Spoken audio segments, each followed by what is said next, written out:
Set to go? I'll second that, sir. All right.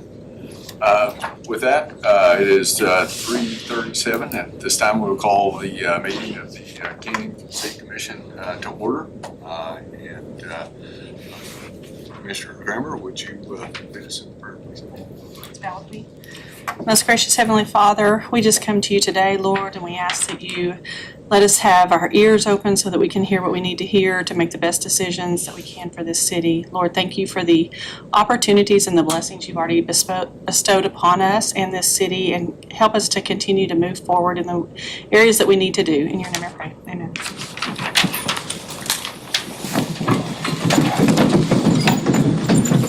Salute. I pledge allegiance to the flag of the United States of America and to the republic for which it stands, one nation, under God, indivisible, with liberty and justice for all.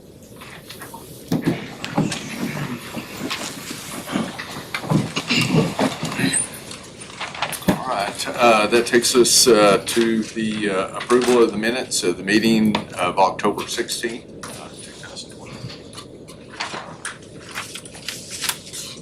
We approve minutes of October 16th. Second.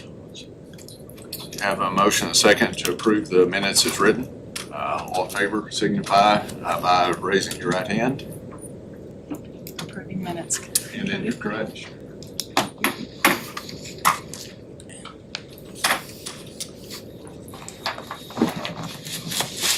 Oh, Mayor Pro Tem. Motion passes. And with that takes us to item number 5, public comment, comments from interested citizens. No, I just signed in my mayor. I'd also recommend we bring this back up at 4:30 Okay. as well, sir. All right, then takes us to the reason we're here at this time for our work session, discussion on volunteer fire department recruitment. So, Joe, I guess you and Chief, it's all leading us off. So, Go ahead, just a minute. If I could real quick, just introduce you to some of our members that are in attendance today. If you would, please stand, state your name and years of service, please. Ben Sertucci, been on for about 2 years now. Wiley Harp, 41 years. Stephen Canedo, 22 years. Noah Molina, I've been here 7 years. Shane Cox, I've been here 2 years. Tim Borowski, 5-ish, something like that. Dan? Dan Root, 19-ish. Thanks, guys. Is that everybody? Okay. Just wanted to see, for y'all to be introduced and see some of the members that we have. You can see we have a very wide array of experience. We have Mr. Sertucci here at 2, Mr. Cox at 2, and we have Wiley up to 41. So, anyway, with that being said, I guess we're here to discuss recruitment and retention problems in the fire service and challenges. That's something that came up through our State Firemen's and Fire Marshals Association Facebook page. We have some screenshots of this, and you'll see that we are not alone on this issue. This is a statewide, nationwide, and even extends over the seas into the volunteer fire service over there, where they're seeing a decline in volunteer firefighters. I don't know if you know the history of some of the other used to be smaller towns in the state of Texas. I'll say Burleson, Mansfield. Towns such as that, south of the Metroplex area, that experienced very rapid growth. They have changed from being fully volunteer to a combination of fire departments, and they've now had to, due to all the expansion of their area, they've had to switch to full-time fire departments just because the history of going from, for instance, 60 calls a year, taking a jump into the thousands of calls per year up to 10,000 calls per year. So I've talked to put several of the fire chiefs in the panhandle at our fire school 2 weeks ago.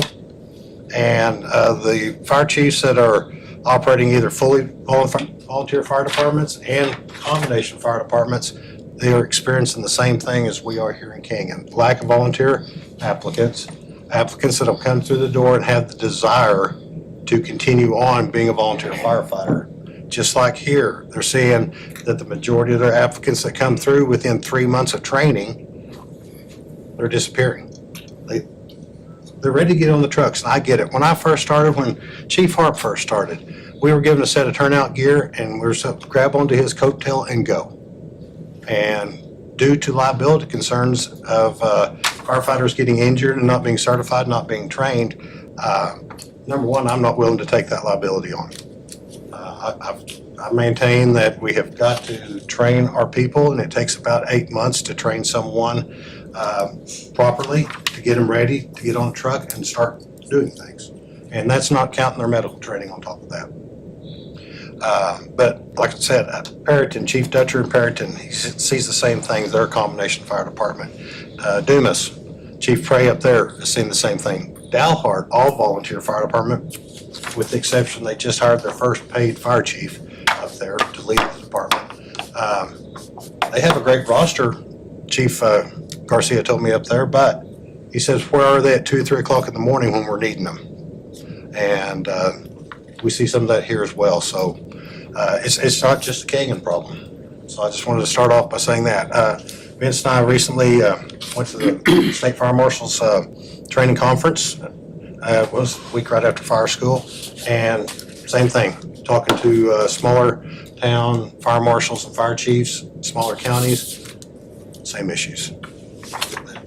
And they have all told me if we come up, because we were talking about this work session coming up, and they've all told me, they said, if y'all find the magic answer to it, copyright it, trademark it, hit the road with it, and I'll manage this. And I'll make a lot of money. Y'all will too. Because this is a big problem. And departments such as us, we're all struggling throughout the state right now. Trying to supplement the lack of volunteer availability with career firefighting staff. And then just trying to figure out how do we retain those that we have to stay on and volunteer, because time commitments are getting tougher, calls are increasing, and let's face it, our volunteers because they have another job or two that they're trying to perform and support their families. They're trying to support their young families with sporting events. We all know sporting events today aren't like they were back when I was in Little League. A couple of baseball games a week and a practice here and there, you know. They're all traveling to Dallas. They're traveling wherever, Oklahoma City, to hit tournaments. So discretionary time is becoming less and less in our younger population. What's our current active roster, Chief? 20 volunteer members right now. And during our peak years of the 80s?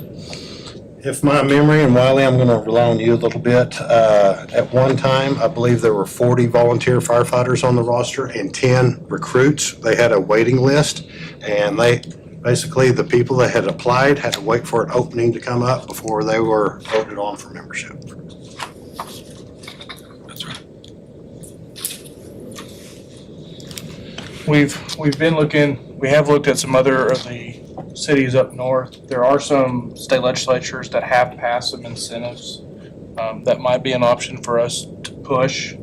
I know we've talked about discounted utility rates for those in town, even tax deferments, such. I don't believe any of those exist on our books. I know there has been high-level discussions for those. Most states, as y'all know, have an income tax, so basically that was an incentive up in, I think, Maryland when we were looking at it earlier last week.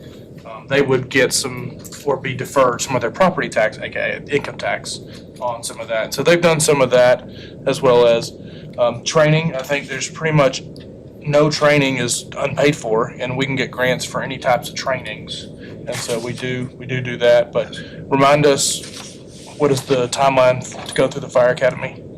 Once we start someone in the state curriculum, they have 2 years to complete their Firefighter 1 training now. That just came up last year before. It used to be where you could just take as many years as you need to get to that point, but now they have a 2-year time limit to get through their firefighter 1 curriculum. Or say they start firefighter 2 curriculum, they have 2 years to get through that as well. If I were to go full-time to the fire academy, how long would it take me? Full-time at the fire academy is 1 semester at college. And we're training every week on Wednesdays for, We train on the fire side every second and third Wednesday evening from 7 to 10 p.m. And on the EMS side, it's the first Wednesday of the month from 7 to 10 p.m. And then our technical rescue, who goes to Powder King, uses the ropes and everything, they train from 7 to 10 on the 4th Wednesday. Which that's an option for the members to join and commit to that. So that's just extra time commitment to those that decide to do that. on compensation, I know we've talked about some types of compensation. Dennis, and there, I believe there is some limitations with, is it FLSA? FLSA. Can you remind us what those Vince, limitations you were looking are? at that a little earlier. Yeah, payments of expenses and benefits or fees. Volunteers may be paid expenses, reasonable benefits, a nominal fee, or any combination thereof for their service without losing the status of their volunteers. And what they're talking about is vehicle, fuel. We can reimburse for fuel or uniforms. They say nominal fee, and there's other verbiage in there. I'm looking for it. I can't find it. I think it's no more than 20% of what you'd pay a regular position. A full-time firefighter. So we could pay up to 20% of a regular position. I would have to go in here and dig some more. In fact, in February, we're going to a FSLA seminar, me and Chief and Hector. Yeah. And we're going to find out more on that side of things, what we can and can't pay. And right now, we're doing the retirement piece, so that's ahead. the biggest individual piece. Dennis, walk that us we're through the curriculum and the standard of our current retirement. The retirement system, okay. I wish I'd brought those notes with me now. For partial vestment, they have to be in the system for 10 years. And within those 10 years, they have to meet the minimum training requirement for the year and the minimum response requirement for the year. And currently, our membership requirements mimic the state retirement system, what they're requiring. Is the 10 years our requirement, or is that? 10 years of state. That's for partial vesting. After 15 years. 50% vesting. Yeah, 50% vesting. After 15 years, you're fully vested. And you are entitled, if you retired with 15 years, credible years, I believe it's 6 times, Wiley, 6 times the amount. We are currently at $150 per member per year. So multiply that by 6. So if you work up to that 15-year point or volunteer, you're getting a monthly pension for 6 times that amount. For every year you go over 15 years, you're compounded by 6.25%. So it amounts to a chunk of change, but I will tell you, talk to young people right now coming in. They're college age. They're very young. They do not comprehend what a retirement system will do for them. And it's a pretty tough sell. It's more about the what can you do for me now. So the Instead of down the road. $150 a month,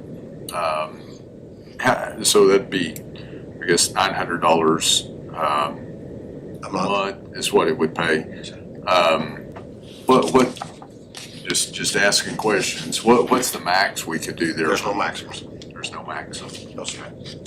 We just can't change the timeline, Gary, on the 10 and 15 years. Yeah, I kind of wish we could change that. You know, to where I don't it'd be a- believe we a can. No, five. that's in state statute. So that's in state statute, so that's, So is it the same volunteers as it is for full-time then, or is it?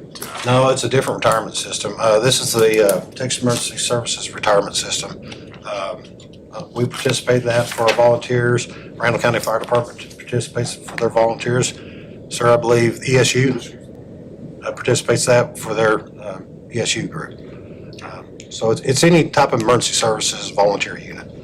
You know, I mean, this just me off the top of my head, it'd be kind of nice if that could be a 5-year and start vesting. I mean, that's a pretty good amount of service. But so how much are we putting in a year on our budget for for that. What's that currently costing the city for the volunteer retirement? About 60. See if I can look that up real quick. Yeah, I believe we budget for 30 members at $150 per month. So Okay. I think it's around 60,000 if I recall, but Bo will get you the answer here in a couple seconds. And so we could increase that to Yes. 1.2. Yes, But sir. if we're budgeting that much, but not everybody's gonna hit that, where's the surplus money go? It just goes into that system. I think it all just goes in there. I don't think we get anything back or we're limiting. It's all going in there. But if someone were to leave, they lose their qualifying factor. Therefore, it stays in that pot of money. It's a surplus. the only way they'd pick that back up is if they go to another participating department and start contributing again. Correct. So if they went to Randall County Volunteer Fire, they could pick that up and continue that because they're the same retirement. Just like if one of us were to leave and go to a TMRS city, same type of deal. I don't know how frequent that happens, but, so they could, there is that advantageous. But yeah, there is no limit. I know Randall County Fire was looking at this and having some internal discussions as well on that limit too, Gary. So I don't think they've settled on anything yet, but I know those discussions were happening. But our neighborhood fire department has been forced to do the same thing that we're doing. And so Randall County Fire is doing pretty much the same. They're still doing the combination volunteer, but they have been just probably they've been doing a little longer enough, adding 1 or 2 firefighters a year for, how long, Cody, you think now? It's been a while, maybe even 10 years. 55,000 is what we're contributing, Gary, To the retirement. firefighters retirement. Volunteer firefighters. That's our volunteer. Okay, and then 62,000 for the volunteer incentive. 62,000 for the volunteer incentive, and that incentive really goes back to help, that didn't go to the individuals, that Yes. just goes to. They get a quarterly payment, as long as within that quarter, that 3-month time period, as long as they've made their response percentages and their training requirements, and they're in good standing, they get a volunteer incentive check, and it's all based on points. You get points for making fire calls, you get points for making your fire trainings, you get points for doing community service events. It's a pretty robust program, but every quarter, basically I take $8,000 of that, I divide it into the total number of points that were made and to get a point value. So that way, everybody's point value is the same and you are rewarded monetarily, basically based on the number of points that you accrued in that quarter. Up to a maximum of $750 per quarter. And that's part of that, got to keep compensation nominal. And That might be a piece we could study though, to see whether we could increase that. we part can some increase that a without little bit. Causing other issues with the. And I do have members that have declined that due to tax implications. That's a voluntary, they can participate in that volunteer incentive program or not. We don't take money out for that, so they're getting taxed at like 38% or whatever. Yeah, they get a 1099 at the end of the year. That's a long incentive. I have some members Just the that, tax work on it is a pain. I have some members that will max out every quarter, and And what is that usually? $750 is the maximum payment. And I have some members that they make $100 or less, just depending on how much extra they, participated.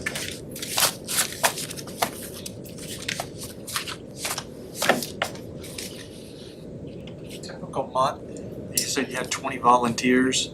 How many checks would you be cutting? How many people are actually, Here lately, I'd say on average, I've had 2 people placed on probation because they didn't make, and of course, that means they don't get a check. So, majority are making right at that 25% on calls and 50% on trainings.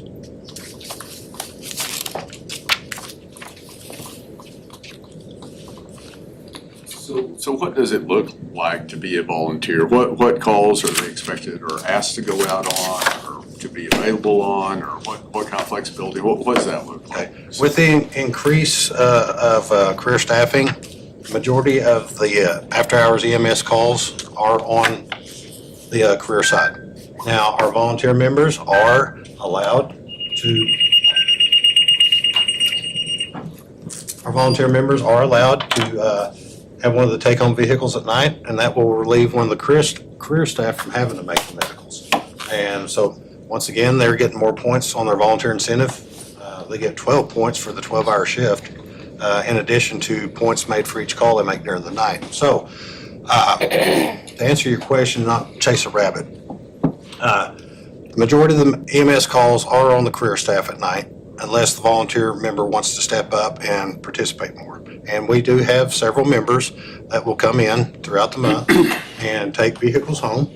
And I know that career person that has been relieved from that duty for the evening, they are relieved. I mean, because they know more than likely they're going to get more sleep that night. EMS calls can be up all night running them. But what we do ask our volunteers, structure fires, grass fires, car wrecks, anything that involves more than one truck going out the door, I have to have a volunteer response with. In the off hours. In the off hours, yes. We're required to, if the structure fire comes in, what are we required to roll out? City structure fire, 2 pumpers and the ladder truck at a minimum. So 3 vehicles minimum to meet ISO And standards. the Fire station. truck should have 4 on it, the ladder should have 4 on it, and the engine should have 2 on it. So we're Dennis, looking how at, many, on a shift, how many career do you typically have on a shift? right now, until we divide into shifts, we're very fortunate, we have 9 full-time staff. 9 full-time staff. But we are, on the 18th, we'll be dividing into 2 12-hour shifts. Okay. One shift will have 5 on it, one shift will have 4 on it right now. So how many volunteers will you need per shift to be able to make it work Well, if, typically? and to add on to that, at night, only 2 of my career staff will be on duty. So we're asking the volunteers, after 6 p.m. to 6 a.m., we've got to have you. Now, I do have the option of calling back career staff that's not on call. I think maybe to put your question in more perspective, per ISO, we have to have a minimum of 10 people on a fire scene. Okay. To get So even with our paid staff that we have You still now, have to have. we some still have to have volunteers. one. Correct. and they're assigned shifts, but they're not assigned shifts, if that makes sense. Yes. Our volunteer staff, they're divided into 3 different shifts. We follow what's called the Kelly schedule, which is what Amarillo Fire Department and Pantex Fire Department. They run, basically it's 3 24-ons, 24 offs with 4 days off call or off duty. And everybody has a calendar, it's color coded, they know what their shift color is. And we like for them to understand that when that, say it's a C shift and it's a green day, please respond, we need you. But conversely, as a lot of these members sitting behind me tonight, it doesn't matter what shift's on, if they're available, they're there. So, but yeah, we have to have a volunteer response to make it work. I have the utmost respect. My dad was a volunteer fireman in a small town where everybody was volunteer. But, and then my grandfather was a career fireman in Fort Worth, so.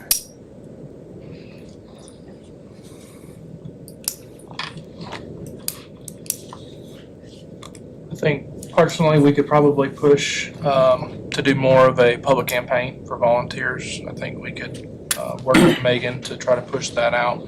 I know we've done some of those out in our festivals and events, and so a lot of those times they take an application and, they don't come back.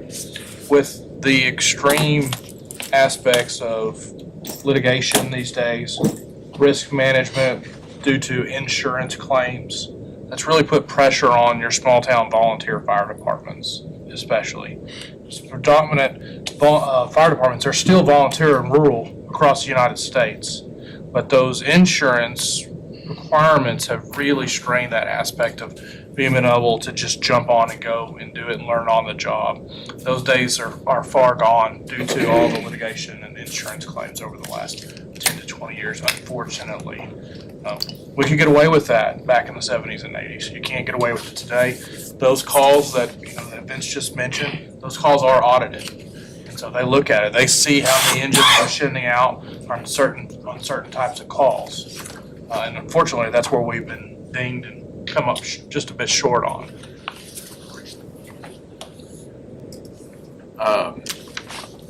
different ways to encourage folks and all too. One have thrown out and wondered about, what if we had a paid person on staff, that was a big part of their responsibility was, both recruit, but leadership for volunteer and all. Would that be a plus? And if we had the right person that,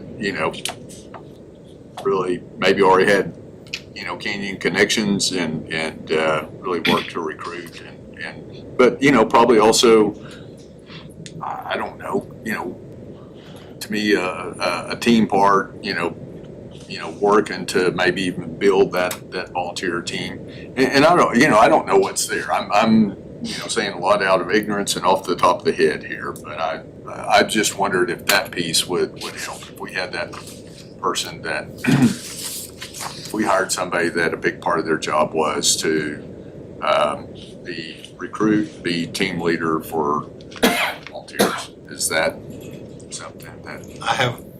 If you want to ask the volunteers, there they are. I mean, and I appreciate y'all being here too, in addition to your service and all, so, but, definitely something to look at, it's, we beat our head against the ball on recruiting.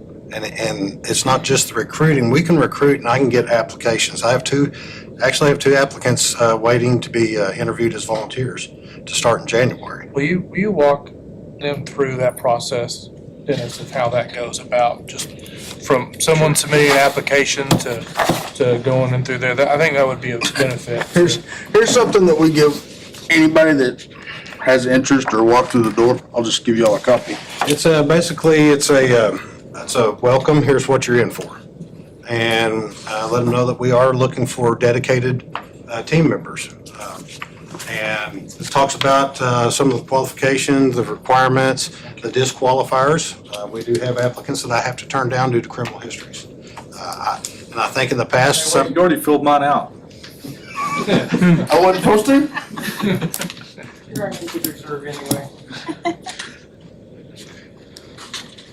thanks, Cody, you derailed my train. It's not hard to do though. But some of the qualifications, disqualifiers. But once they turn their application in, we have an application or an interview committee, and any of the volunteer applications that are turned in are interviewed by a fully volunteer staff interview committee.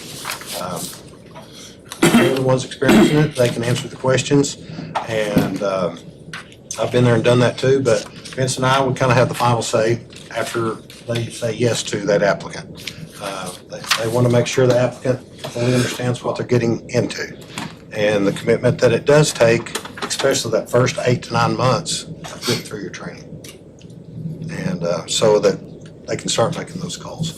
So, basically that's it. After the first year, we get them through the first year. We encourage that they go get, and they're actually required to get their ECA, emergency care attendant. That's one level below an EMT. It's 40 hours of training to get your ECA, and that's to make them a fully integratable, functioning team member when we're combining our career staff and our volunteer staff. When we go on these calls, everybody has the same abilities and everybody can do the same things. We don't have to worry about so-and-so got on the ambulance and rode in and they're not state certified. Well, that could be a big issue. So that's another reason we require those medical certifications. But that was one question I had, Chief. Could you have volunteers that just don't do that piece, that, it's possible, but it's going to get messy. Just because you have to start looking at what is this person's certifications, what are their abilities. You can't ride on that truck because it's going out to a car wreck and you may get out there and have to render medical aid. So if they knew they couldn't, yeah, I hear you. even if they've been told they can't do it, it happens. So, because they're wanting Just try to look here to for serve, ways sure. to keep their hours down or their training down if, there was a piece there. Just, again, thinking outside. Down the road, as we progress with more career staff, that's certainly possible. But once again, for us to get ISO credit for a fully staffed truck, they have to be certified on that truck, not just trained. And a lot of small volunteer fire departments, they don't have to worry about the ISO component because they're an ISO 9 or 8 or whatever, and they know they're not going to get any better, so they don't even worry about it. But here, we're struggling to maintain our ISO credit to a tractable level.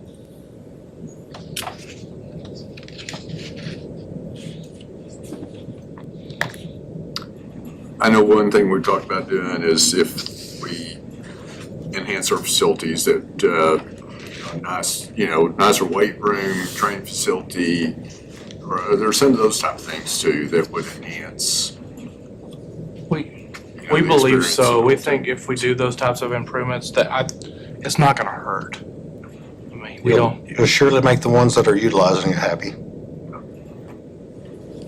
Our career staff, of course, they have 1 hour on each shift that's required by the state of Texas that I have to give them to work out. So I have a very active career staff that goes and uses that facility. I have a very active volunteer staff that also takes, So it'd be a plus for them too. and I have volunteers that won't ever step through the door. So. I think our standpoint, we still feel volunteer or fully paid, that it all starts with the heart for service. I think it starts there. As much as, we want to make it better for the newer generations coming in, I think they've got to want it. They've got to want to be able to serve our community or whatever community they're in and have that desire and drive. I don't think that has changed. I think societal aspects have changed from that regards, unfortunately, but that's across the board. I think that's, Mayor Pro Tem and I have had those conversations, how do we, even just encourage young folks to bring them up and give them opportunities to volunteer and In anything.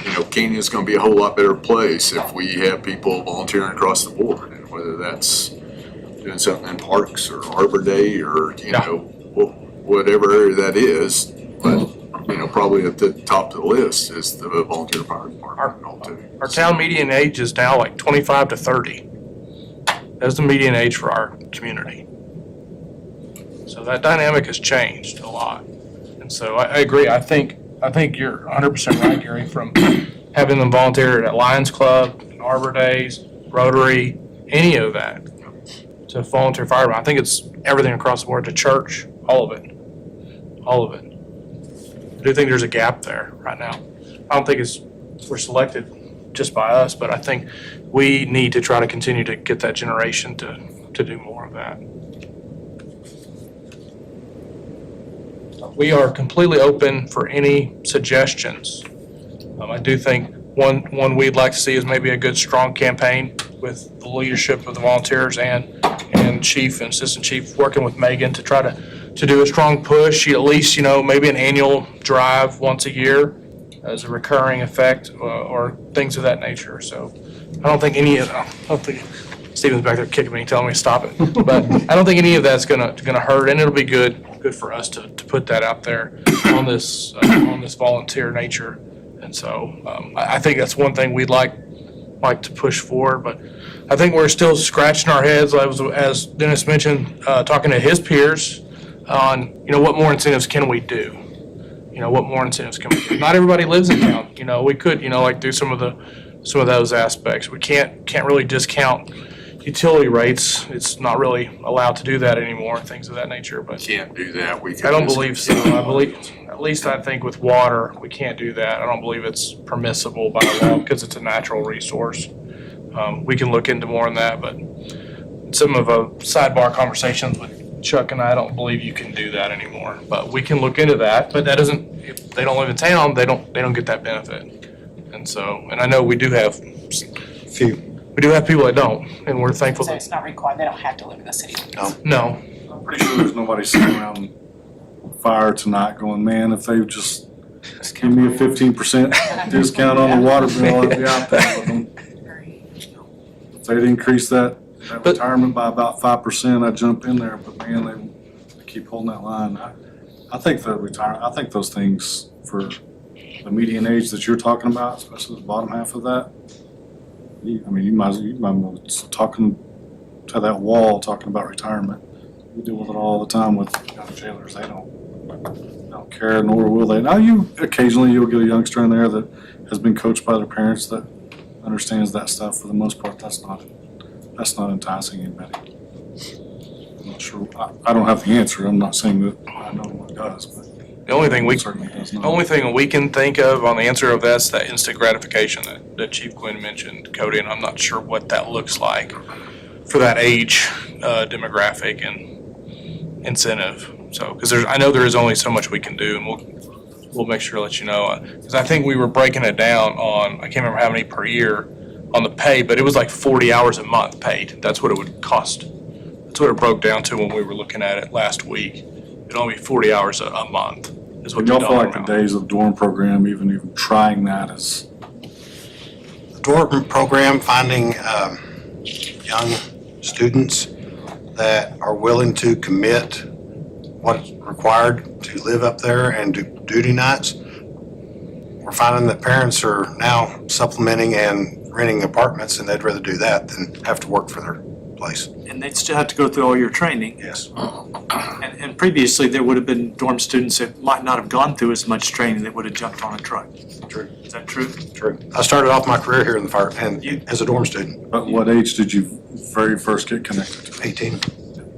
And we feel the same way at the sheriff's office. We've been having a hard time recruiting out of the colleges. But the high schools, man, those people were chomping at the bit to jump in there and get dirty. So, I mean, there's, That's what I think. I think two things. One, we need to put more information out there, because I don't know if the public truly knows the need, especially when you're thinking that age of resident. They probably don't even, it doesn't even factor into them about what the need is and possibly what some of them could. I'm not saying they would all, but some may be interested. So I think if we could get more information out about the need that we have and what that looks like and what that could mean for them.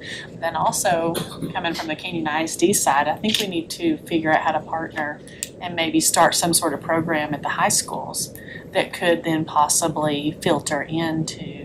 We had a very active Fire Explorer program. It's been about 10 years now, probably. I remember, It's been 5 Jordan years. was in it. Jordan was in I it. would say 7, I can remember But it was a 7 very years ago, active we were going program, pretty good and before, yeah. I couldn't tell you how many Explorer members we had. I was not active in the Explorer program. But it was a very active program. Our problem is maintaining volunteer leadership for that, because once again, you're asking more time to lead the Explorer program. But it was a great program. There were several that went through that program that are now career firefighters elsewhere. And they volunteered for us for just a little while before moving on. And the career technology route, I know there has been a little bit of talk in the past about maybe coordinating with Emerald College Fire Academy. Correct. And I think that's a great thing. People that come to me asking about that, I push them, you're in high school, get your EMT now. Get that out of the way. And then go into the fire academy. But I think you're correct there. Yeah, again, on the Explorer program, it was running great, but the people that were leading that, there was nobody else stepping in to help them. And it got to where they just couldn't do it anymore, and we couldn't find anybody to take their place. So it kind of, again, Right, yeah, volunteering. exactly, yeah, more time. And right now I'm using the dorm student space as office space. for sure. I'm just talking about just like, is it even a possibility? I think what you're saying is you don't feel like. I will never say it's not a possibility, but finding the right person or persons. You have to recruit them out of high school for that to even happen. Recruit them out of high school to WT. Recruit them out of high school to AC. I've had previous dorm student fathers reach out to me and say, hey, girl, I'm still doing the dorm program. My son's fixing to graduate, and that's going to be a perfect fit. And I'm sorry, we're not doing that anymore. But that's really a small percentage of, Yes. that's not solving this problem. I do think a good active campaign can tailored to the message that Commissioner Cramner mentioned might be a good start to see where we can go. Well, and to that age range, I think putting it through to that sense of belonging, because a lot of kids that age that aren't really connected somewhere else, they want to find somewhere to belong, somewhere that they're going to fit in. And so that might be It's a great idea. building that to, you know, we are the family, we are a team. Come be a part of us, you know. Maybe through part of that too, honoring some of the volunteer firemen of the agree. month or so. You know, there's probably a good part of the population of Kenyon doesn't realize that we have a large I volunteer. agree. I don't think a lot of people probably even realize what all you do and how many people actually volunteer just to keep everything running. And if they gave their stories of why they chose to and what it means to them, I think that might resonate with some at least.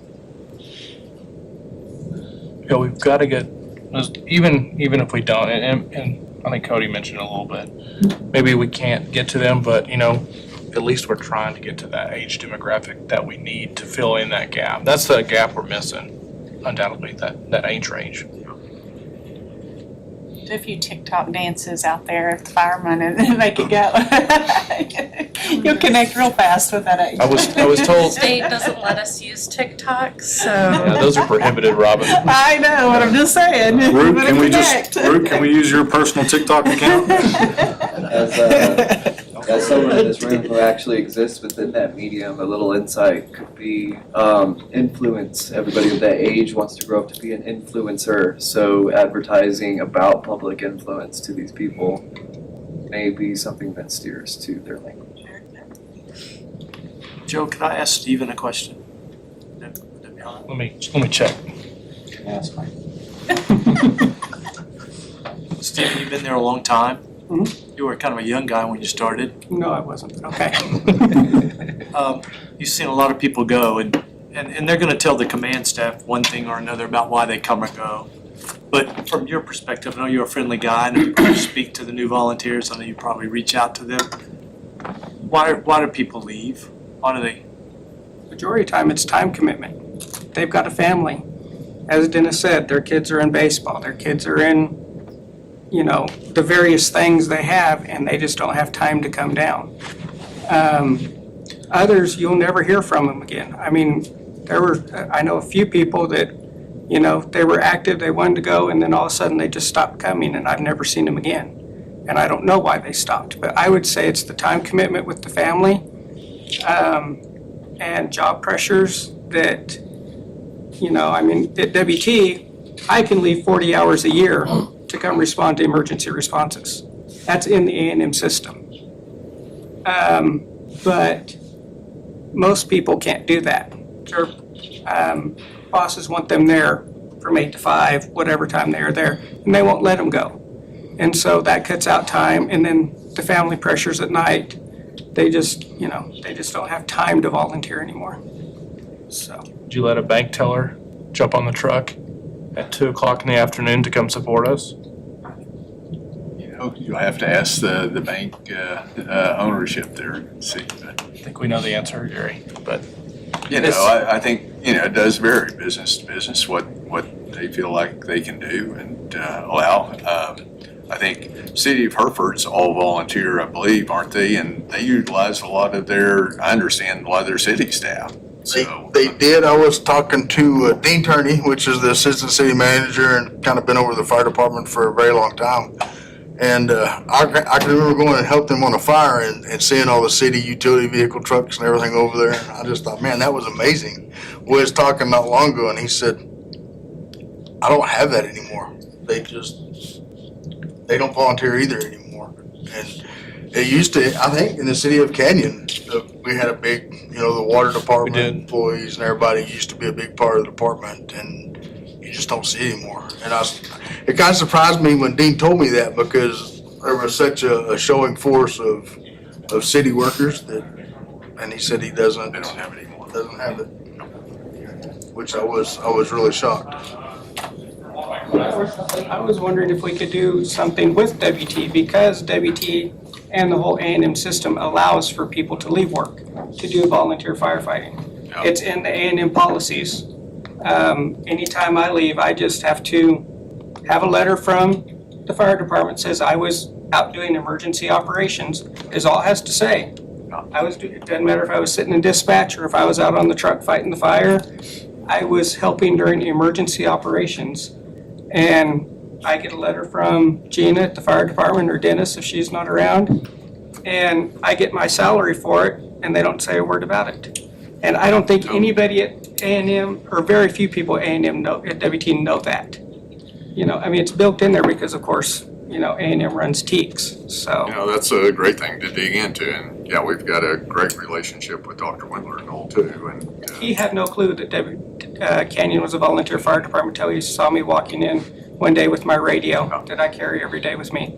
And he asked what I was doing. I said, well, it's my radio for the fire department.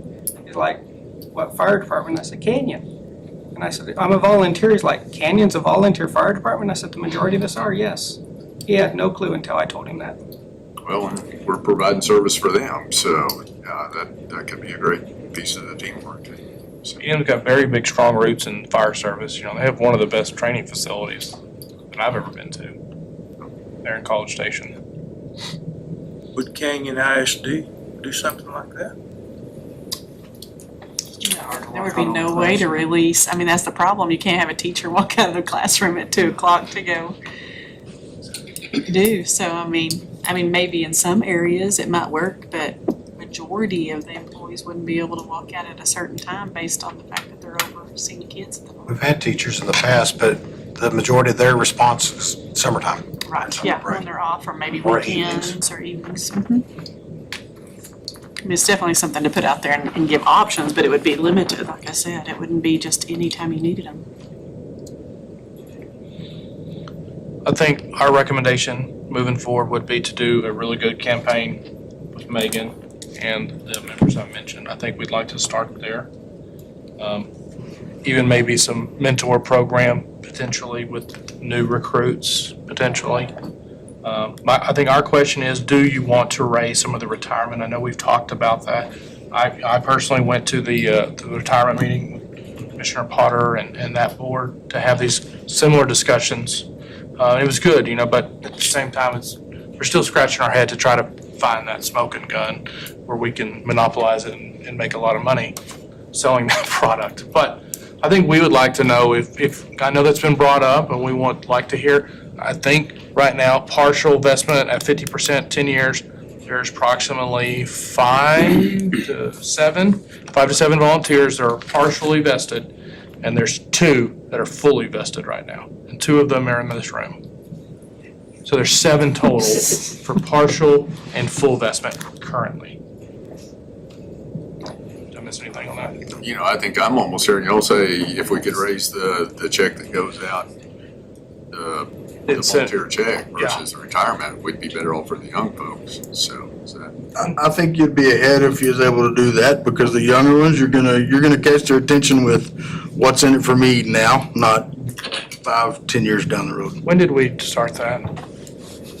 2020, no, it was revised in 2020. Yeah, you've Chief revised Webb. it since you've been here, Yes, right? sir. Yeah. We started probably, when we start, it used to be the water fund check, a set amount a year. We and then started it out went- with the water fund check where if we made our percentages throughout the whole year, at the end of December, we'd get a check for $500.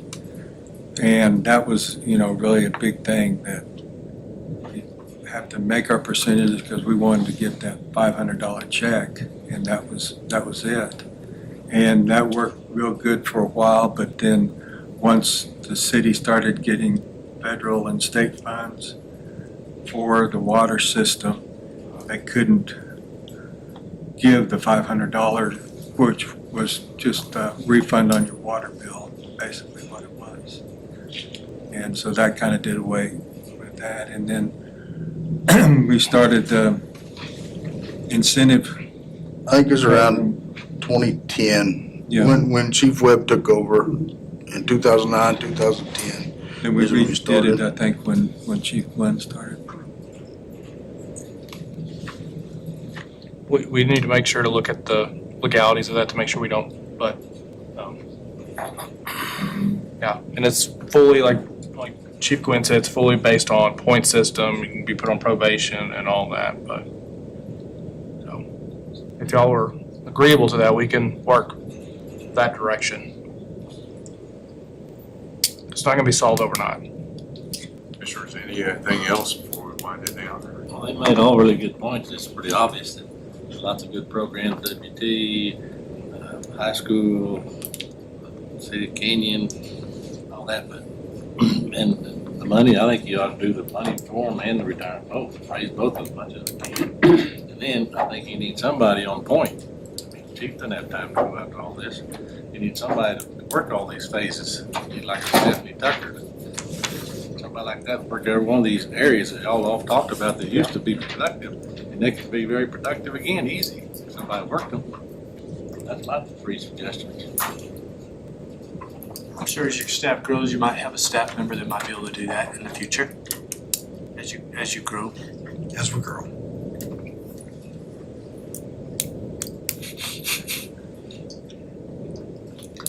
Before we wrap it up, anything else from the volunteers? Any other thoughts or suggestions? Yes, sir.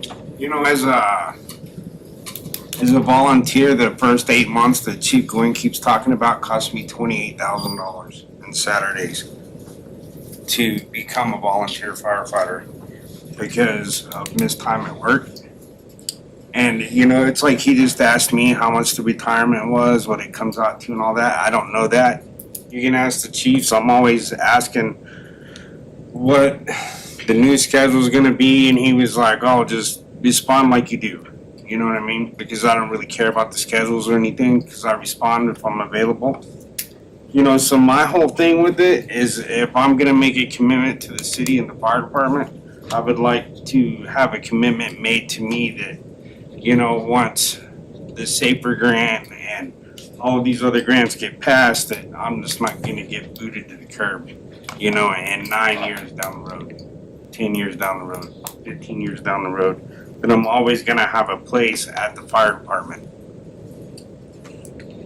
That's my request. I've guaranteed my current staff, volunteers, as long as I'm fire chief, we will be a combination fire department. As long as I have volunteer members on a roster willing to serve and give dedicated time like they do,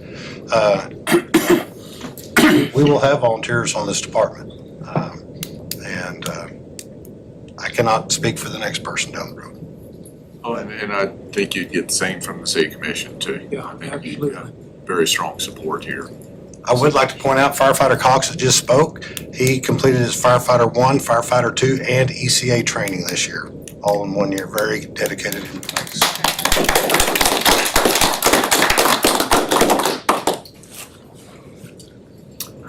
Can I say something? Sure. I've been doing this for a little while now. I won't give you a long story, but my reason to get on here is once I moved to Canyon, I seen the community and how everybody interacts. I've always wanted to do it since I was a kid. It just didn't go the way I planned when I was younger. Now that the Canyon Fire had given me the opportunity to do it, for me, it's all about serving my community and being able to help someone in need when they need it, because the residents here, they want us there. If something's going on, they expect for us to be there to help them out, whether it's a fire, whether it's a medical, or a flat tire or something that we can do to help them out. And saving a cat from a tree, that's happened a couple of times, and we've gone out there. My whole deal is I don't care too much about. I do care about the retirement, but I don't care about money wise. My deal is just to be here. I'll take care of the city the city will take care of the volunteers. That's it. I don't ask for much. You know, I show up when I can, but it's all about just not jumping on a truck, but also being there and doing these events, trying to spread word and talk to people. And if we have that opportunity, and give out handouts whenever we can, and show them what needs can be done. If they ever get into a house fire or something, hey, kind of just give them that public education. I'm gonna stay on here as long as I can, and, God willing, and that my health stays where I need it to be at, and I won't stop doing it until somebody says I need to leave. Just my opinion. Yes, sir. We appreciate the service. What's the average age of your volunteers' age? Would you say what's your youngest right now, and then Youngest right now is 18, is 18 too? and we'll just say Wally.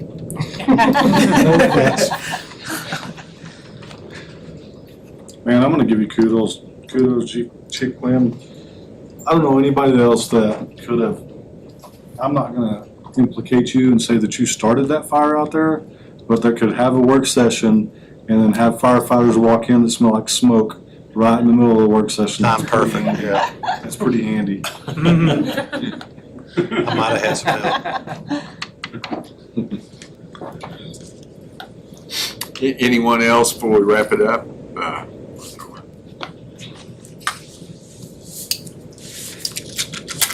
I think back again, the support for the volunteers and the fire department is helpful. I really appreciate the commission really appreciates what you all do.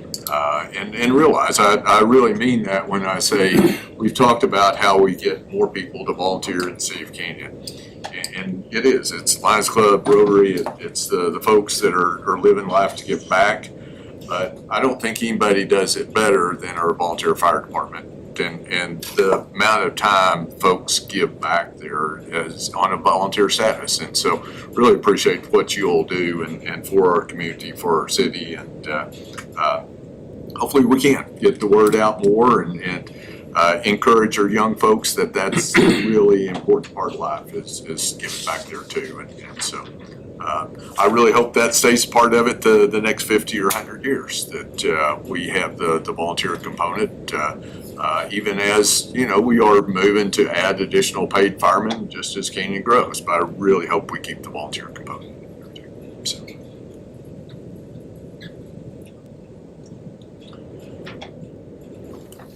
Well, thank you all very much. We'll wrap up the work session, and thank you all for being here and for your input and all that. So, 5-minute break. Yeah, 5-minute break's probably good. So. Thank you, sorry, Joe.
let you in here? Everybody take their seats. We'll go ahead and get started back at it here. You got a minute.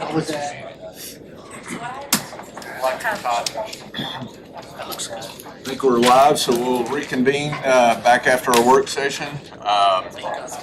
Because of the change in times, we'll address public comment again. Do we have anybody signed in? A few people that would like to speak, like the Hamiltons during their item on the agenda. Nobody else signed in just to speak. All right, that will go to item number 7, consider and take appropriate action on resolution number 39-2023, a resolution by the City Commission of the City of Canyon, Randall County, Texas, accepting the House Bill 2604 grant from Texas A&M Forest Service for the purchase of a large truck chassis and slip-on unit for the Canyon Fire Department, and authorizing the fire chief to represent the city in all matters pertaining to the administration of the grant. Chief Quinn. Thank you, Mayor. Before I begin, I would like to just take a brief moment to introduce our 3 new career staff that just joined us this month. We have Zach Ayala, he's firefighter paramedic. Doug Burke, firefighter EMT. And Jolie, you can stand, Jolie Brayley, firefighter EMT. So,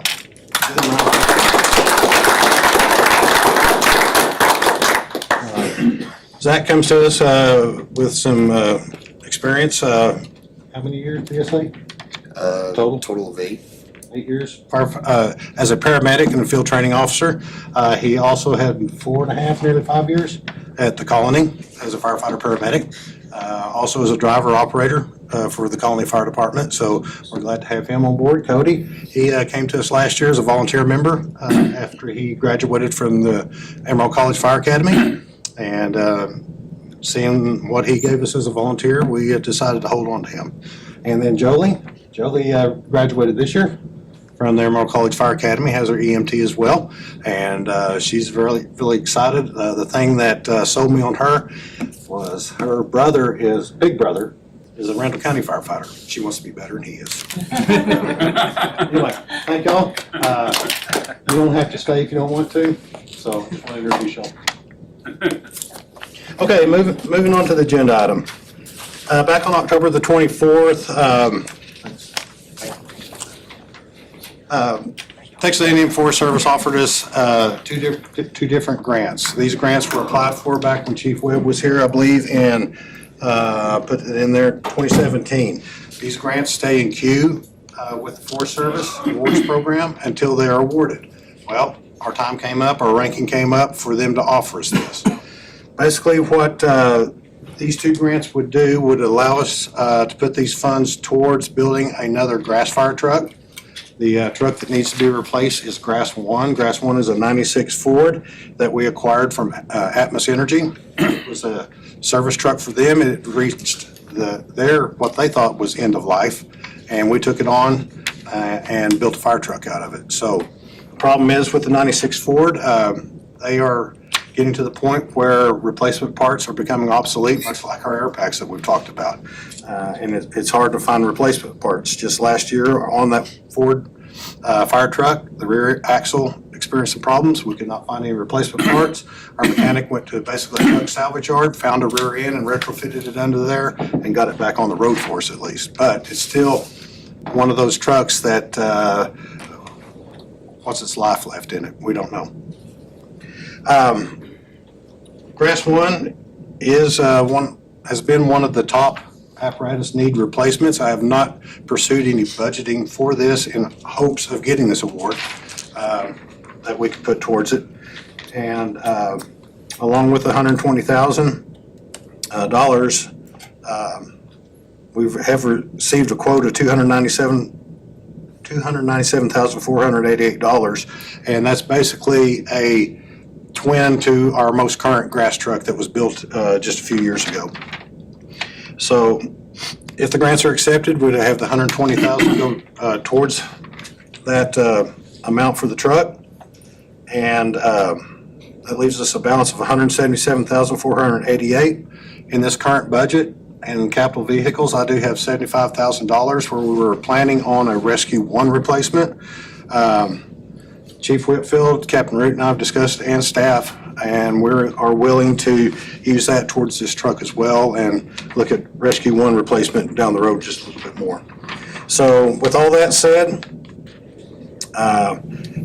we're short $102,488 from what the quote was. I can pretty much guarantee that quote won't change because it is a very fresh quote from last week.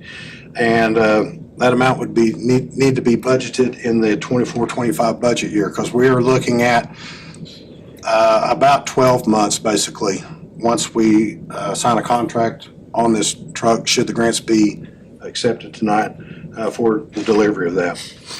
Grants One has a rough value of about $5,000 if we sold it to another department. Yes, there are departments out there in need that would be willing to take on that truck.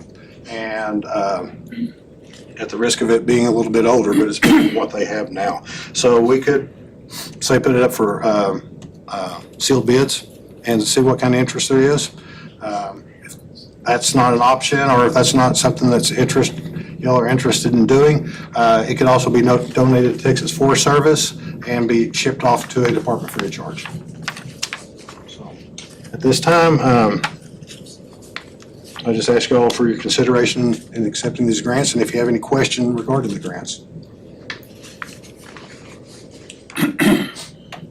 To authorize acceptance of the large truck chassis and slip-on unit grants from the Texas A&M Forest Service and authorize the fire chief to administer the grants with the adoption of resolution number 39-2023. Second. We have a motion second. Is there any further discussion?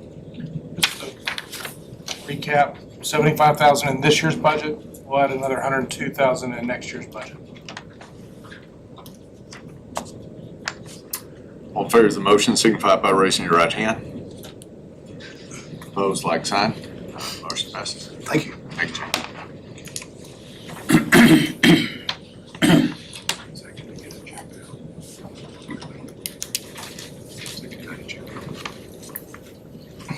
Gretchen, will you check on? Right.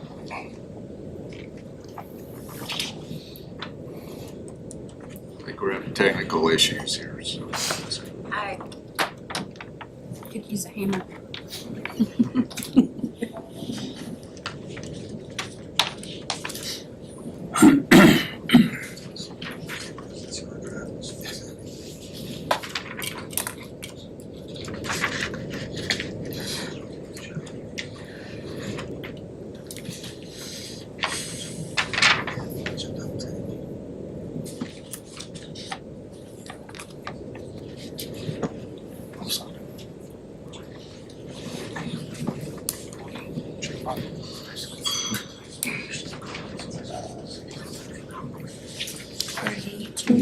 Stream it.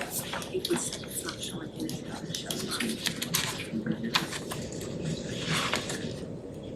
Okay. Did you get it up?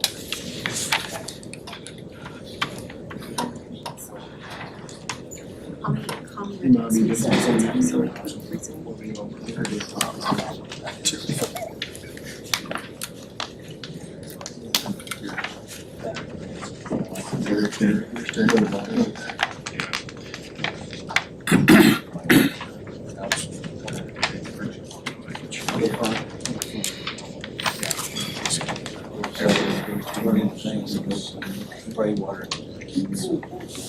Are you cooling? What's that? Are you cooling? Are you cool? See if it's most fun. Still not. Hold up here and give us a second. I think just go ahead. Yes, sir. We provide minutes, so we're not required. She should be in contact with them. We're not sure what's not going. So. It shows it's streaming. It's just okay. I'm just gonna give it to somebody. Okay. Sorry, no. Okay, we'll go ahead and proceed.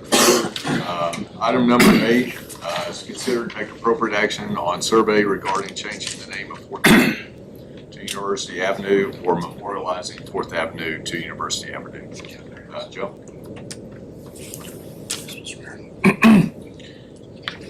In your agenda packet, Megan included the hyperlink on there, but go take a look at it. I've got it pulled up too. We also, Megan also tried to put it into information, I was a little more disseminate, but the overwhelming majority is to memorialize it. So we sent out 211 letters, 44 responses, or 44% for 93 total. We have a breakdown on some of those businesses, residential loans. But I think the overwhelming majority has talked about it being more memorialized. So, I don't know if we really have much more to add. I know we told you we'd bring this back by November. We could give, the only other option is we could give it some more time. I don't think we're ready to take action on this tonight. But we wanted to present this as soon as we had some statistics. And I really requested this go on there as not an action item because we've got lunch set up with Dr. Wheeler and Michael. I would like to sit down and just, this is their request that we change the name. I think probably they would sure be in favor of changing the name. I don't know, we talked about an option, just changing it down 23rd. I don't know if we'd want to consider something like that. But I would like to get in front of them and let them know that we had this really strong response to memorialize it. There were quite a few comments made. I would encourage the commission to read over those. There was, in my opinion, there was a lot more comments than I expected to have, like typed and written comments. But please take time to take a look at this. I know there's quite a bit of information here. I was surprised there were a couple of large users, a couple of banks that they were in favor of changing it. So I was surprised with that because I think they'd be somewhat, they have 3,000, customer base.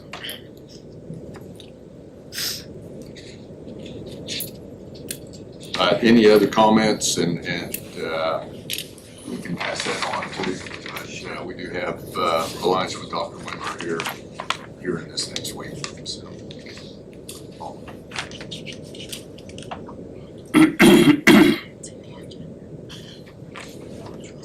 That's all I have, Mr. Mayor.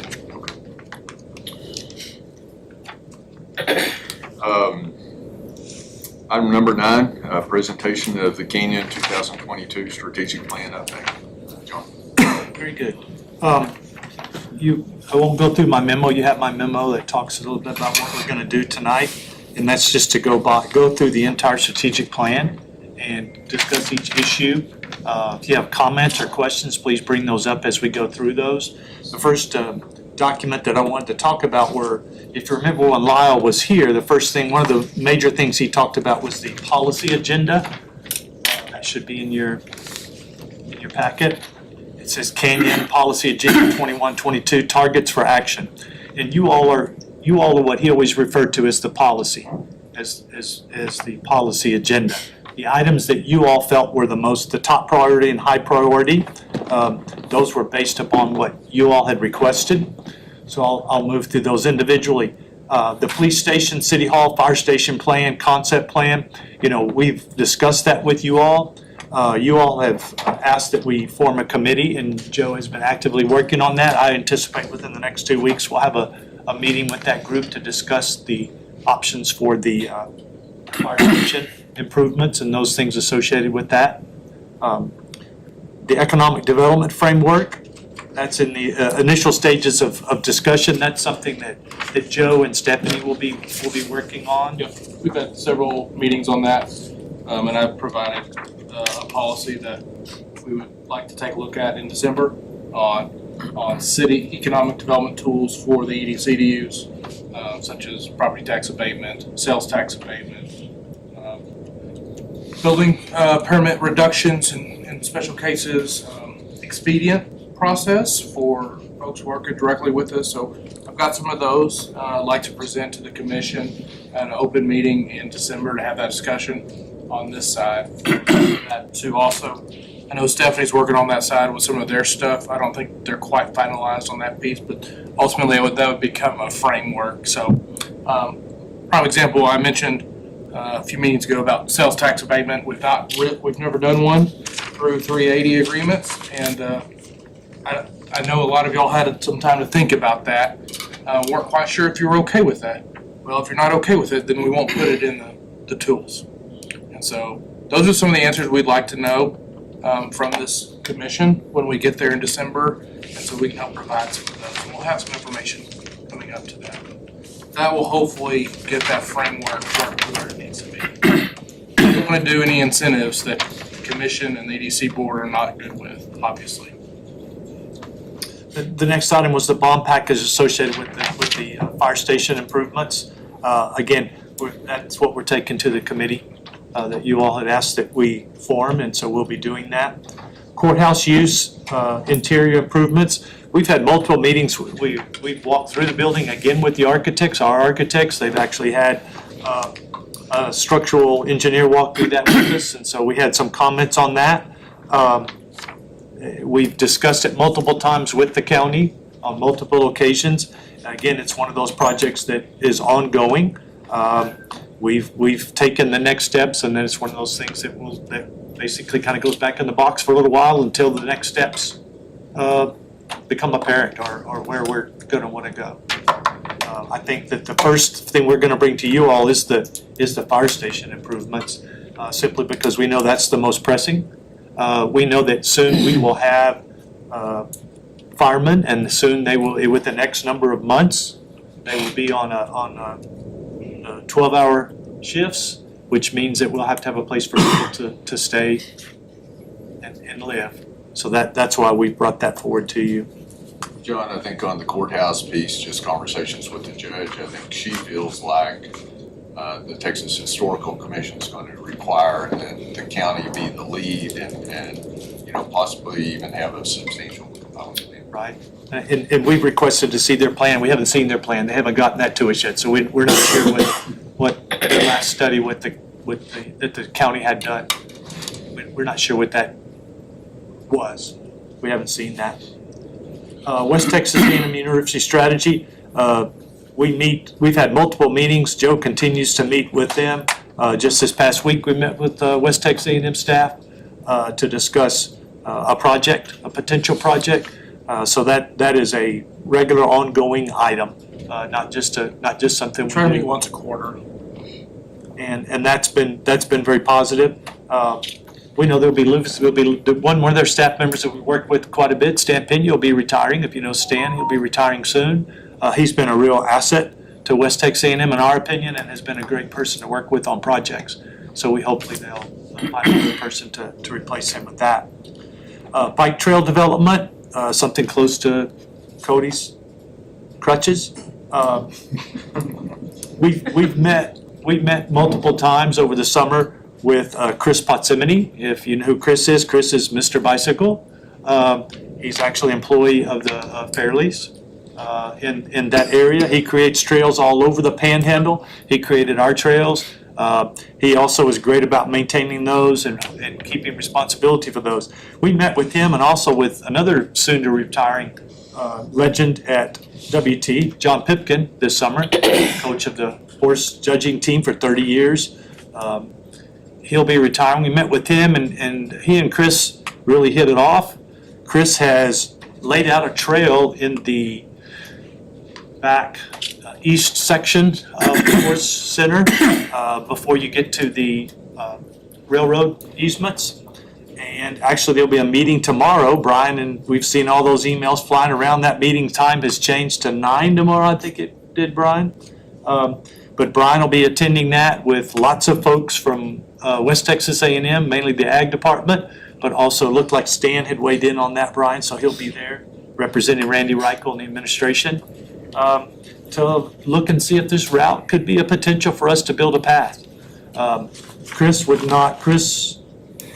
paths that Chris built would probably not be just a dirt path. He's into building things that would be more permanent than that. That area is still recovering from the floods in May, because everything that comes from the other side settles right back there. It's a bottleneck at the railroad. So he's been through there. He feels good about it. We would have to have a bridge to cross the creek, and there's lots of layers of approval we would have to get. But I think the most important thing right now is the fact that the ag folks, the folks that have horses out there, the people that should be the most concerned, right now seem like they're interested in it. We'll find out tomorrow how interested.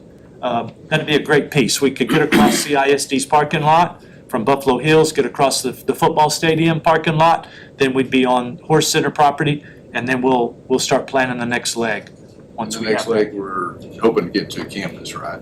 That's the goal.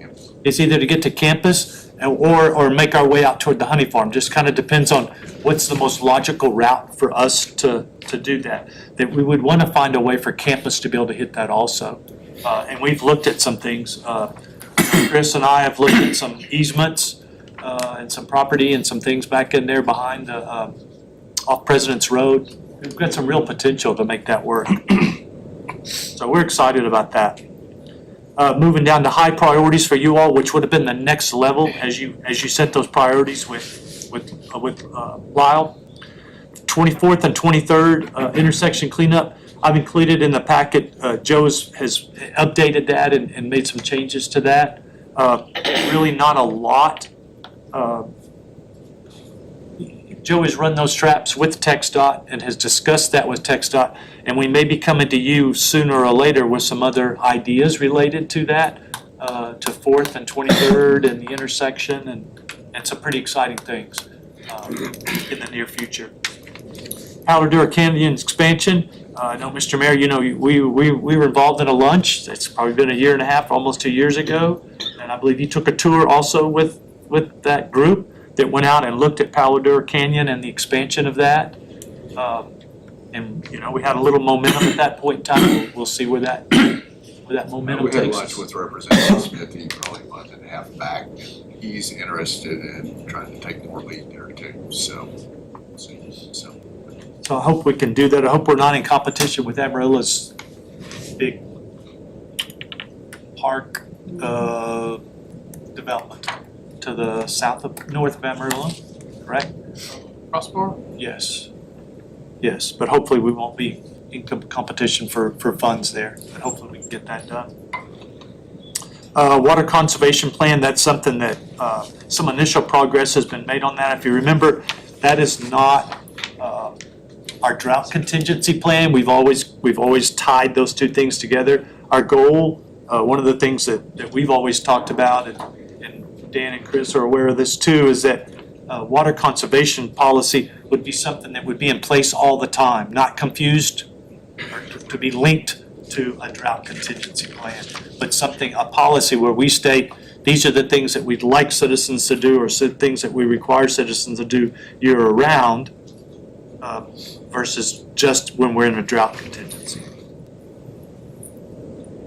Randall County Strategic Plan, again, we meet quite regularly. I know Joe is on the phone on a regular basis, and if we're not in an official meeting, there's probably a weekly contact of some sort between us and Randall County. For the mayor.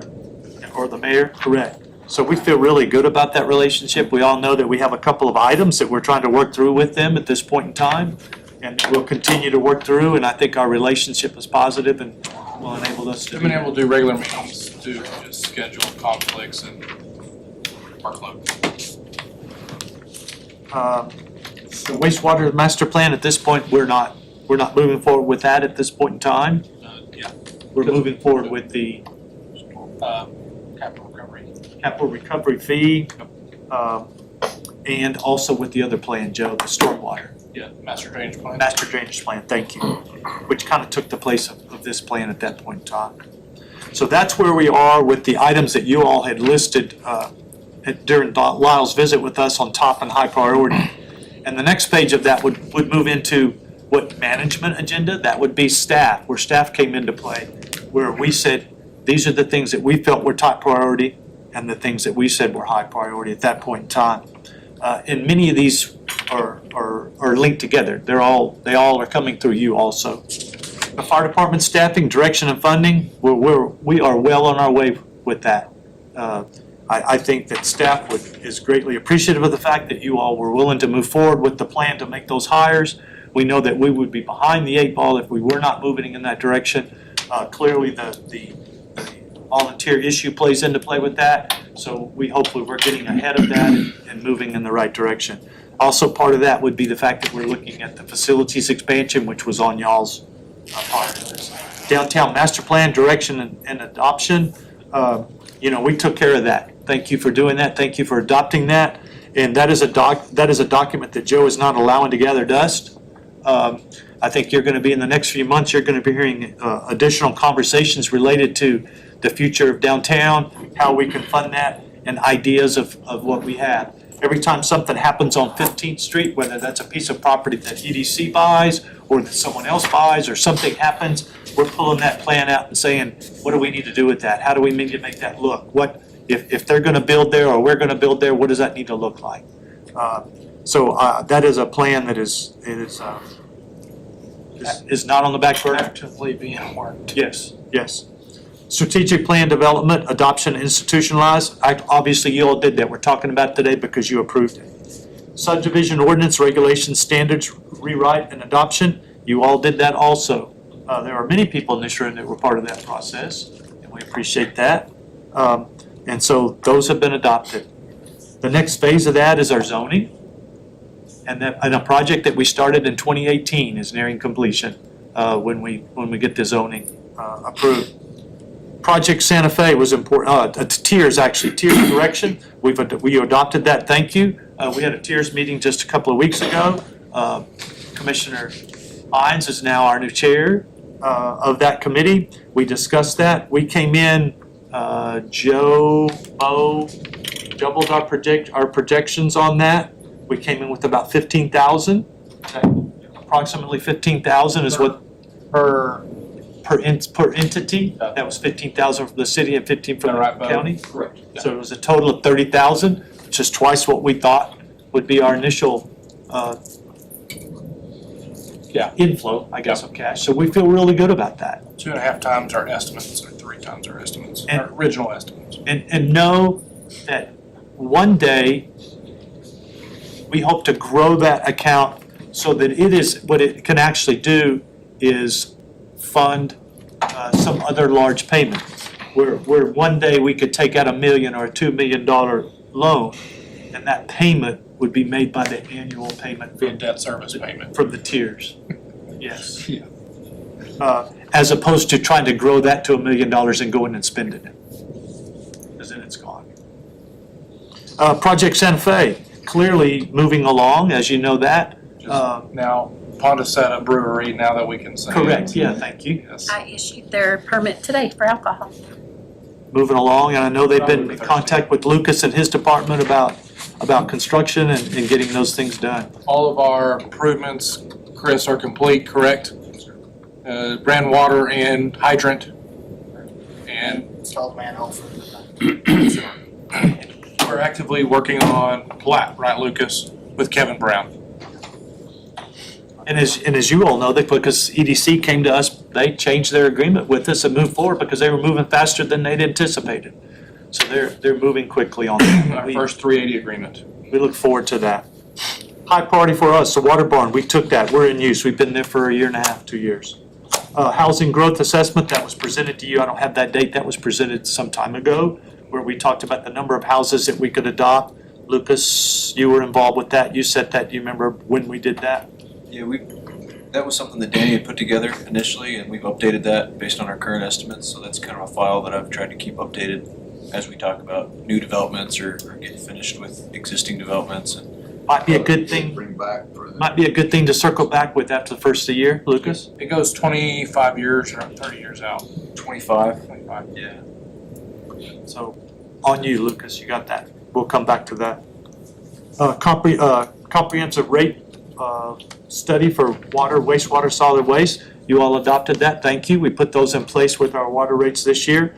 That seems to be moving along. It gives, one of the most important things of that was making sure we were at the right rates, but it's also given Bo a new tool. A tool that Bo can use to help make projections for the future. And as we try to figure out where we're going and what we need to do and where those rates need to be to get us where we need to be, that document's enabled Bo to move forward with that. Proactive communication strategy and plan implemented. Megan's plan. Megan came forward to you all a couple of months ago, 6 weeks ago, and presented that plan, and she's moving forward with that and certainly implements that. Golf course project, direction and funding. We are in process. Thank you very much. We are currently having specs written for the tanks. We now know the approximate amount of dirt that we're going to need to remove from that area so that we can build those tanks in that location. Lucas will be receiving that soon as our floodplain manager. I would hope that we are receiving bids for tanks in December. We need to get those requests for quotes, bids out here in the next couple of weeks. John mentioned we're doing a compensatory excavation of the floodplain, so. We feel good about that. Because the tanks rise it by 1/8 of an inch or something. Yes. But it is a rise. It is. And we actually had a phone call today with S&P, Standard & Poor's credit, so. related to this project. They'll do just a credit assessment, right, Mr. Wright? It's called a rating call. It's just for this issue. It's not a comprehensive rating. And a full rating just for this issue. We spoke with him for an hour and 15 minutes today. Very detailed. Yes, and we feel good about that. Those will be issued before the first of the year, and the first of the year we'll have those funds. December 4th. As long as everything keeps moving. American Rescue Action Plan, the projects related to that. The force main has been bid out, and his force main is, I think we've signed contracts, Chris, or we're about to sign contracts? We have. We've done that, so that project is on that contractor. The storage tanks, we are about to finish that up. That one has just had more moving parts. And remember, we've got to be cautious when we start that project. 95% design, and it'll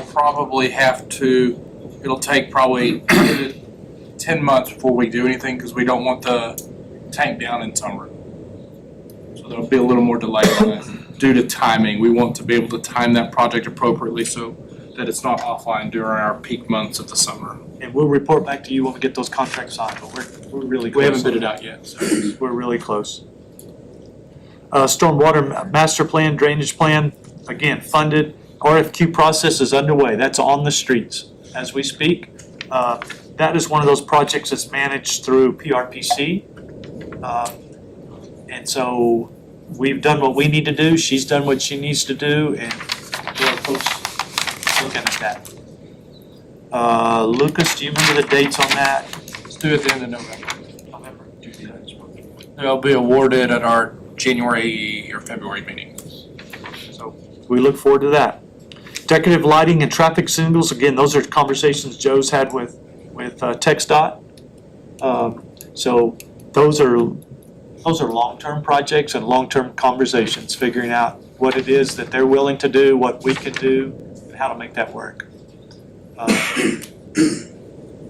Development guide completion, that is completed. That is in the process of review.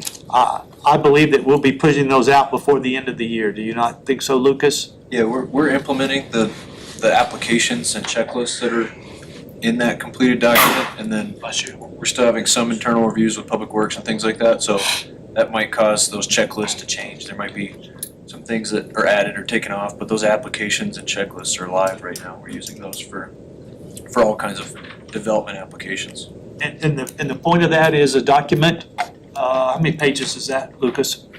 The development guide, without the checklists and everything like that, it's probably about 10 or 15. Okay. But then there's pages of checklists depending on what exactly you're applying for. And we hope that when someone comes into our office, such as any of these gentlemen sitting on the front row right here, when they come in our office and they say, I want to develop in Canyon, what do I need to do?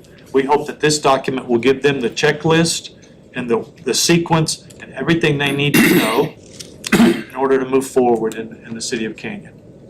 That's the goal. And long ago, many months, that was our goal. We viewed that, I think, when we started as a handout, a checklist.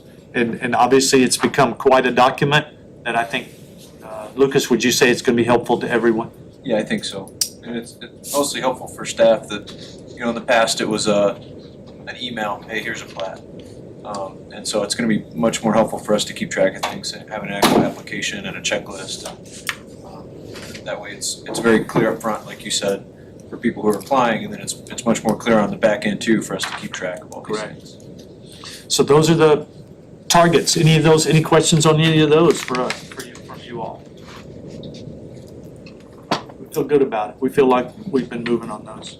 You should, you completed all the staff projects and none of ours. Moving on to the next item on the agenda. Your percentage for winning is pretty good there. You know what? Your projects, I'll say it, your projects are far more complicated. Sir, I Be that as it may. was prepared to move forward on the fire. And, I requested that we move forward on that personally. I'll stop there. And then we. That was for the violation of, Okay, we'll move on. Thank you. All right, so we're on to the full strategic plan. Now, projects completed here, projects in process, some probably not gonna be done. So let's just go through those and look at that. Number one, again, we circle back to fire station. Same kind of thing, we just talked about that one. I reported to you all, we reported on 9/23 and 9/23. You've directed a committee and we're moving in that direction. The bond package will be on hold, number two would be on hold because it's associated with that. Number three, capital improvement plan, revisions and funding. We have completed the capital improvement plan. We have reviewed the capital improvement plan. We will be bringing that, we'll be bringing that back again, Bo. December? So you'll be seeing the capital improvement plan again. Randall County strategies, again, some of these things we've already discussed, completed and ongoing. Management, employees, succession planning, programming. Yes. I'm just wondering, and I think I'm one really wanted to kind of dig in and for new commissioners on strategic plan, but I'm wondering, we've got a lot of folks here on some of the other items too. I'd be keen to finish this item towards the end of the agenda and all too, if other commissions address. We're gonna come back. Here, so. TVA can come back. So, I know sorry, throw a key. Just keep your spot. If the commission's good with that, we'll come back to this.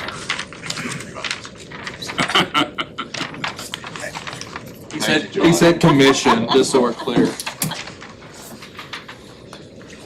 All right, let's go ahead and take up item number 10, conduct a public hearing to consider and take appropriate action on ordinance number 1190, an ordinance of the City Commission of the City of Canyon, Texas, zoning the property to be developed as Myra Park Unit 1, providing that the zoning classifications be posted upon the zoning district maps of the City of Canyon, providing that all ordinances or parts of ordinances in conflict herewith are expressly repealed, and providing for an effective date. Lucas?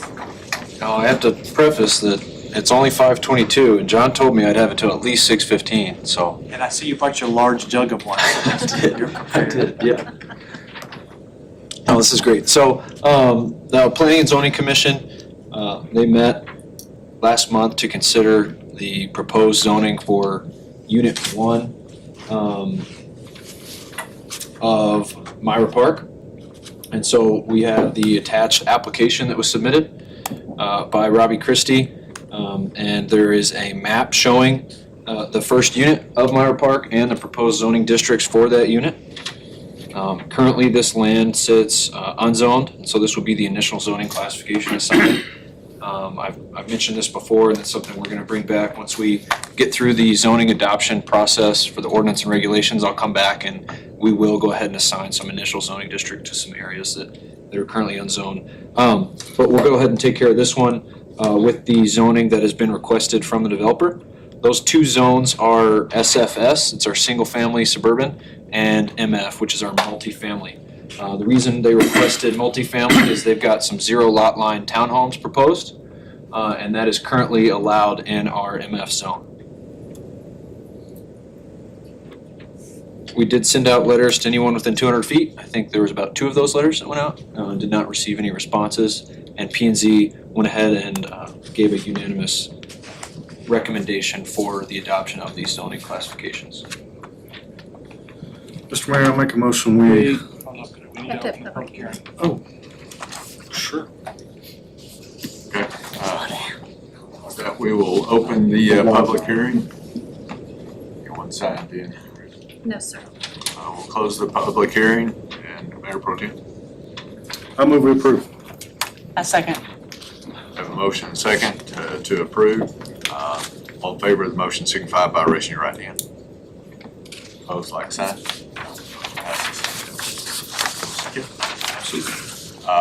Item number 11, consider and take appropriate action on a final plat for Meyer Park, Unit 1, a subdivision in the city of Canyon. So, right in the same exact geographic location, now that we've got it zoned, we can go ahead and move forward with a plat. The plat was submitted based on the zoning districts requested. It's a very large area, so this is a unique plat that has all the lots shown on 5 different pages, and that's so that they meet our scaling requirements on the plat and the requirements that they have at the county as well for recording. And so that plat shows all of the 121 lots that are proposed in Unit 1. As I mentioned, a lot of these are single-family lots, and then there are also some attached single-family lots that are townhome style. This is the first unit in that Meyer Park development, and this is the first plat we've received after they were annexed earlier this year.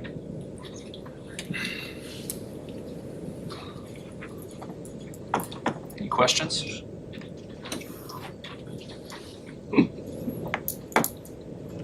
We're laughing at the street names. Sorry, we're looking at the street names. It's the worst part of the development. Is it, you're like, where do they come from sometimes? Kid, I like Everything you want's already taken. Yeah, there you go. There is actually a book, a guide from 911. Yeah.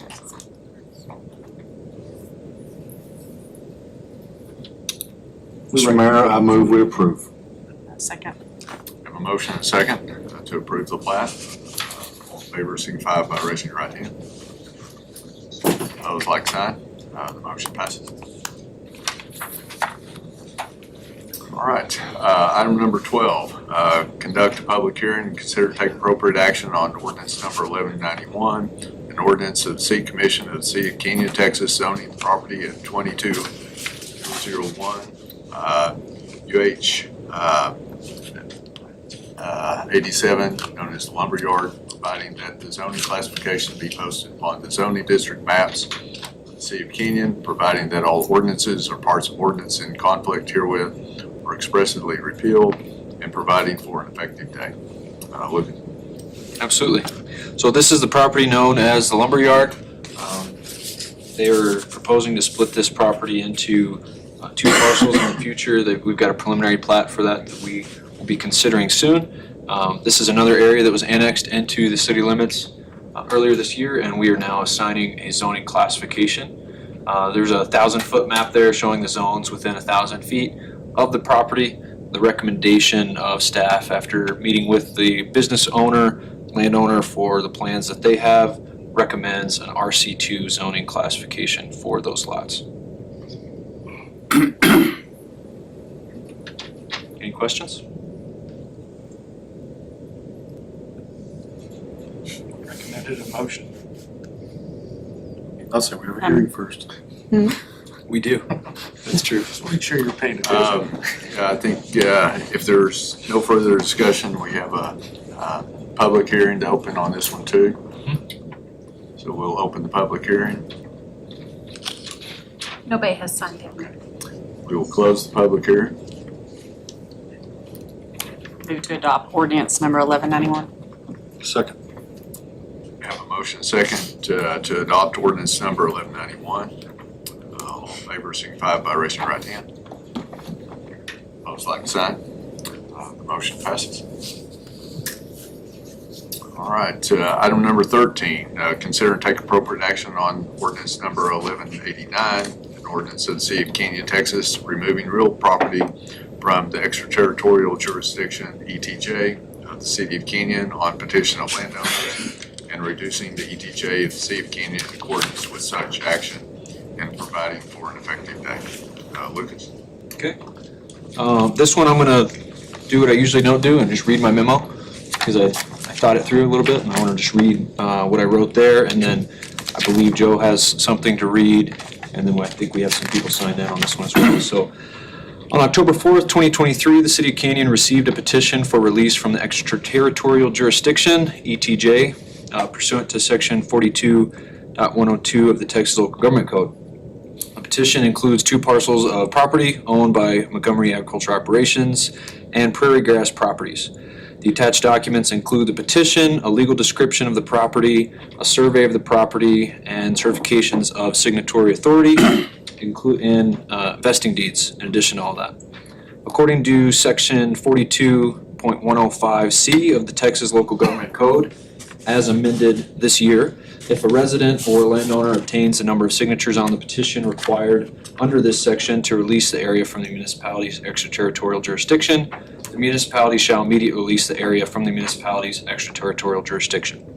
However, Section 42.023, further up on the same webpage, states that the extraterritorial jurisdiction of a municipality may not be reduced unless the governing body of the municipality gives its written consent by ordinance or resolution.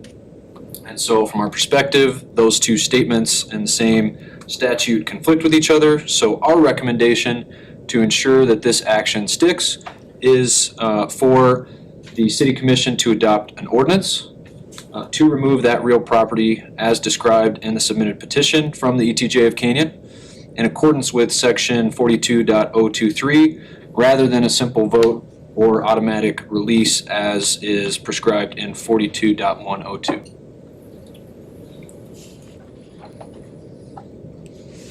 Mr. Mayor.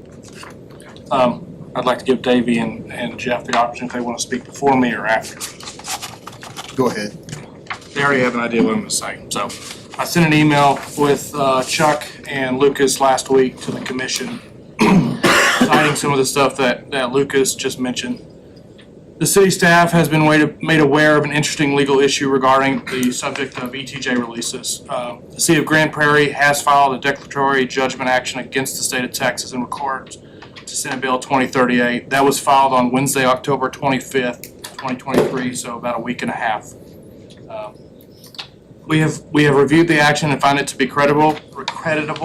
Our best guess is that an injunction will be granted in the near future to stay the actions of the ETJ releases via pending a trial on merits, as Chuck quoted. I have submitted that petition to the Hamiltons and to Mr. Boykin.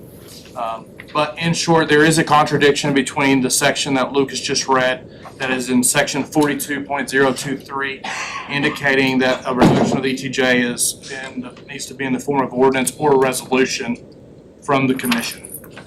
This is a law that is on the books and has been on the books since 1987. We believe that they have erroneously missed the repeal or edit of that specific law when they passed this recent law. The City of Canyon to date has only received 1 ETJ petition to release Phantom Creek, aka the Montgomery property. Our recommendation as a staff is that we proceed with the release of this area. In order to do that, the commission will have to pass an ordinance or resolution. We believe that this would be only be the valid way if we pass it via ordinance or resolution in order to not have any legal issues down the road. Additionally, in the best interest of maintaining our relationship with Prairie Grass Properties, the Hamilton brothers, we recommend the commission act on the petition as submitted via ordinance or resolution, which is, we believe, in legal compliance with Chapter 42.023. Once an injunction is issued, which we believe is a high likeliness, as they have already enjoined 2 other major state legislations this year and continue, The City of Canyon will be at that time legally required to pause the approval process of petitions submitted under SB 2038 unless it adheres to Section 42.023, as I've mentioned. Thus, the City of Canyon Commission has the ultimate say-so in the releases versus therefore it not being a mandatory action release of land in the ETJ. In Senate Bill 2038, it is a non-discretionary action. So we will also discuss this more detail in executive session at this time. So, it's kind of what I feel on the statement.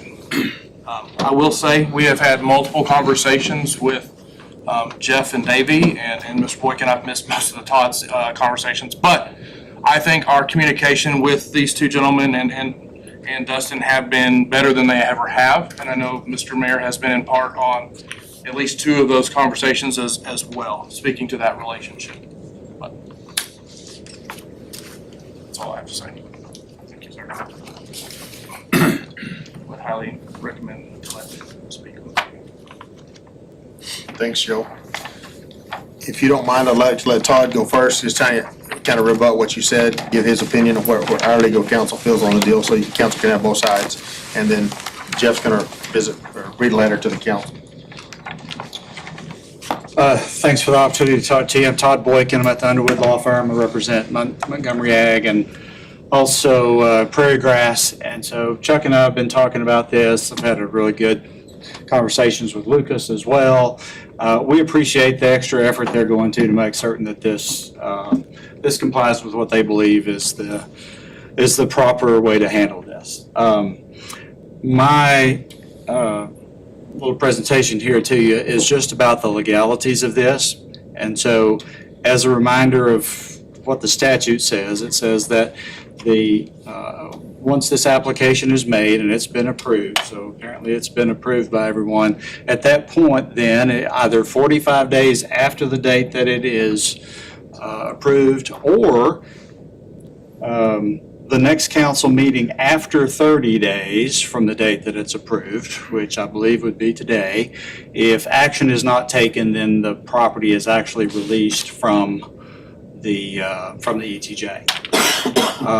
So this is an opportune time for you guys to look at this, make sure that you know what's going on. Our position is that if action is not taken tonight in order to release it from the ETJ, that as of tomorrow, it will actually be released. Now, there is this lawsuit that's been filed by the city of Grand Prairie. I think they are reaching in the extreme in order to come up with something to slow this down because of the worries about what happens in ETJs. So from the commission's standpoint, from the developer's standpoint, in this case, I think there's a very good working relationship about how to handle this going forward if once it is removed from the ETJ. So this is not the end of the discussion tonight. This is just dealing with the actual language of the statute and then what you think about the Grand Prairie lawsuit. Now, the Grand Prairie lawsuit can really be broken down into just three basic items. And the first is the conflict that was mentioned between 42.023 and then this new statute 42.105. Of course, the legislature doesn't always think through this exactly, and I think that's definitely the case here. So again, I applaud the city and being proactive about how to deal with it. But that legislation in 42.105 is all it's doing is taking away the legislative authority that the legislature originally granted to cities back in 1987. 1987, it's been amended since then, but 1987 they gave the authority to deal with the extraterritorial jurisdiction, and now for one minor slice of it, they're taking it away. The arguments that the city of Grand Prairie is making about whether or not legislative authority is being granted to different parties, I don't think has any weight at all. And the reason being that everybody in this removal of ETJ. In other words, these two parties, they own 100% of the land that's within it. And so there's no concerns about due process. There's no concerns about other people that might not have had the opportunity to consult with the city about it. Those issues simply do not exist. And not to get too deep in the weeds, but the rules of statutory construction are pretty clear. I mean, if these two statutes can be harmonized, if they can be linked together, you can figure out what the legislature intended, then the courts are going to be required to deal with it. I think it's highly unlikely that this lawsuit's going to go anywhere. Possibly there's an injunction issued, but I see very little, if any, chance that it's actually going to be anything in favor of Green Prairie that comes down.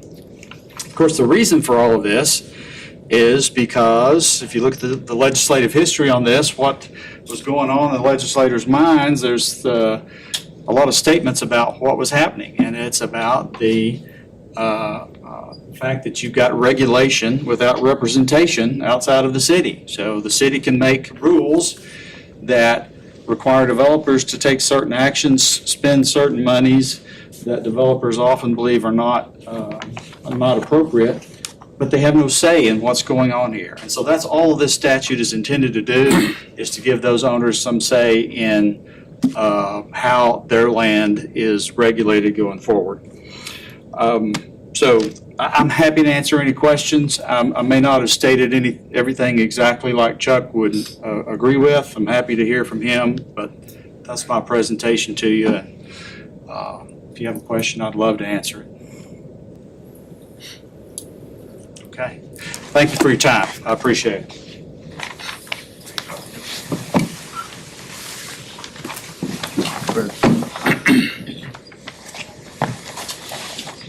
Ladies and gentlemen, thank you for giving us the opportunity to speak. What I'm going to do is kind of like what Lucas did. I've prepared a document, basically a cover letter to a proposal that Joe and I have been working on in the last few weeks. I really appreciate your help.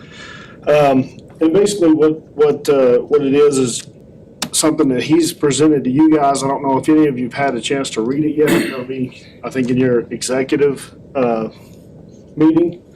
But it says basically, as you're aware, the Texas legislature has recently passed Senate Bill 2038 regarding ETJ's extraterritorial jurisdiction. This allows landowners in the city's ETJ to opt out of the ETJ. We believe this is beneficial in many pieces of land in the whole state of Texas. Here locally, if a municipality is not willing to invest in its own future and expand its infrastructure to future developments, then they are not ever going to annex the future developments anyway. If so, then there is no reason to remain in the city of Canyon's ETJ. Although a city downstate has filed a lawsuit attempting to prevent the removal from an ETJ, we are informed by legal counsel that it is highly unlikely to keep developers from opting out. In fact, SB 2038 specifically states that the legislature has taken away the city's ability to block removal from the ETJs. The legislature gave the city certain rights in the ETJ in the past, and now the legislature has taken those rights away as to landowners who opt out. Since SB 2038 makes it clear that the city has no right to deny our removal, any delay or litigation would be fruitless and expensive for everyone. With this being stated, we are willing to not only be in the city of Canyon's ETJ, but fully annex into the city of Canyon if the attached conditions are met. We would be willing to annex and expand the city of Canyon if the city is willing to invest in its own future. The city in the past has left the financial risk and responsibilities on the developers. Developers build the infrastructure and then hand it to the city to reap the benefits for eternity. Right now, the city of Canyon has approximately 4,500 homes within its city limits. Phantom Creek would expand the city by approximately 10% and increase the taxable value by a conservative value of $160 million upon the project's completion. This would be 425 new homes with an approximate value of $325,000 to $425,000. With each new home comes new families, new sales tax dollars in Canyon, and new businesses to produce jobs for those families. It's a win-win for the city. Under the current state law, Phantom Creek's design would have to be approved by the city commission. However, it would never have been annexed into the actual city. This plan would cost the developer up to $400,000 in unnecessary design concepts. Therefore, if we opt out of the ETJ, we feel we can develop the land with the same overall concept for less cost. If we develop Phantom Creek in the county, we will potentially increase the county's taxable value by 106 homes and approximately $50 million. Outside the city, and the city will get zero city tax, zero water, and zero trash service. As developers, we're willing to do either. If we are out of the ETJ, the subdivision will be completed quickly, within about 5 years. If we're in the city and annexed, we think within 15 to 20 years as fully annexed. We greatly appreciate the time and effort that Mayor Gary Henders, City Manager Joe Price, Director of Planning and Development Lucas Raley spent on this project in the last few weeks to get to this point. We are fully intending to develop Phantom Creek in the county, but their efforts and cooperation on this have helped us to see the benefits of potentially annexing into the city of Canyon. If the city of Canyon is willing to accept the proposal the city manager proposed as we edited, subject to clear documentation, we would be agreeable in considering full annexation. This would be beneficial for the future of Canyon. You guys have any questions for either myself or Davey? We do have those comments that you have provided in closed session. Okay. Thank you. Thank you, guys. Okay, so with that, are we requesting to have an action tonight, or are we? Yes, sir, we are. Go ahead. Does anybody have any questions that I can feel free to answer, so, on this. In terms of the petition requirements, as we've looked at, spoken with Texas Municipal League and others, we felt that Senate Bill 23, that they've met those requirements as a staff. We have reviewed them, I have reviewed them, Chuck has reviewed them, Lucas, and our city secretary, who's the ultimate signer on those, because she's the smartest out of all of us, just to be clear. So we felt that they have met the petitionary requirements. We did ask them to go back and submit some things to clarify, and they did so, and did so quickly. So from terms of that aspect, those requirements have been met under the staff size.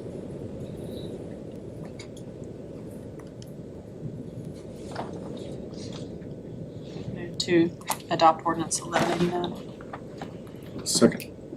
Have a motion and second to adopt ordinance number 1189. Is there any further discussion? I'd just like to say, I think this is a very sad day for us commissioners. Let something like this happen to the city of Canyon. We can invest in the future of the city, and we're not going to do it. Just a sad day for us commissioners. Mr. Lyons, may I have a response to that? No, I don't care what you say, honestly. You're very much. I want to go on the record and disagree with that statement. I think we're meeting their request, Mr. City Manager. They've requested that we do this for them. No, I agree. It's not y'all's fault. I think it's a sad day for us commissioners. It's not y'all's fault. They requested it. You're just doing what they requested. I do think we still have an opportunity, Paul. That's what I wanted to say. Well, we might, I hope. I think our communications with Jeff and Davey Been very good, yeah. been better than that. Us as commissioners, I think we've dropped the ball. We haven't done what we need to be doing. In terms of utilities, Whatever. Was there a second to that motion? Yes. You have a motion and second.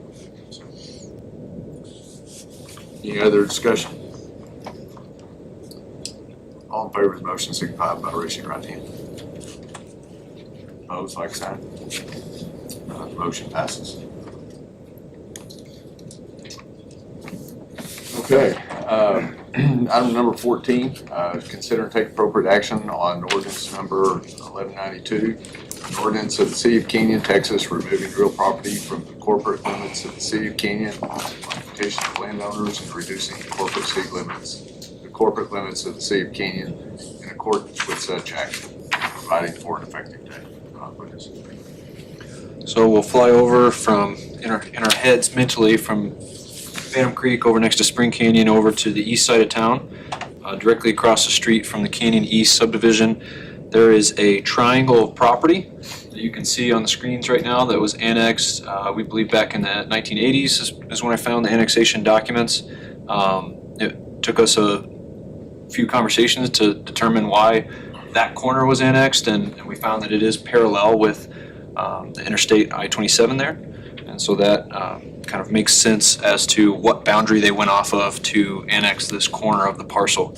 On October 27th, the City of Canyon received a petition for disannexation of this parcel pursuant to Ordinance 1186 that was adopted by this commission on October 16th of this year.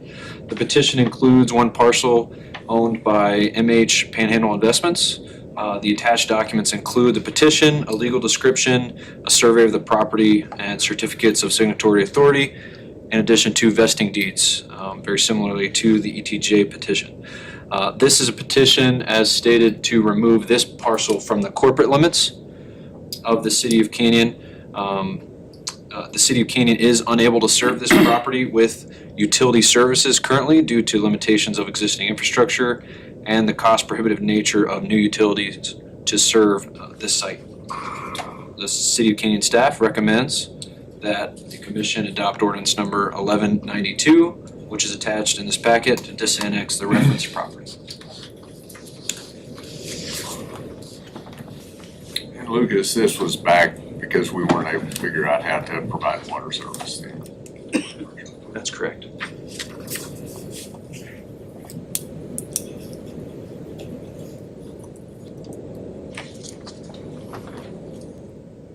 Unless Mark's gonna speak, I so move. You speaking? Thank you, Lucas, for working with this. Yeah, absolutely. Just, it's only for the lack of not having the utilities that we need. Sorry, it took us a little time. That's okay. I'll second. She's second. Oh, we have motion and second. I'm sorry. Motion, she's second. I have a motion and a second. Is there any further discussion? All in favor of the motion, signify by raising your right hand. Opposed, like sign. The motion passes.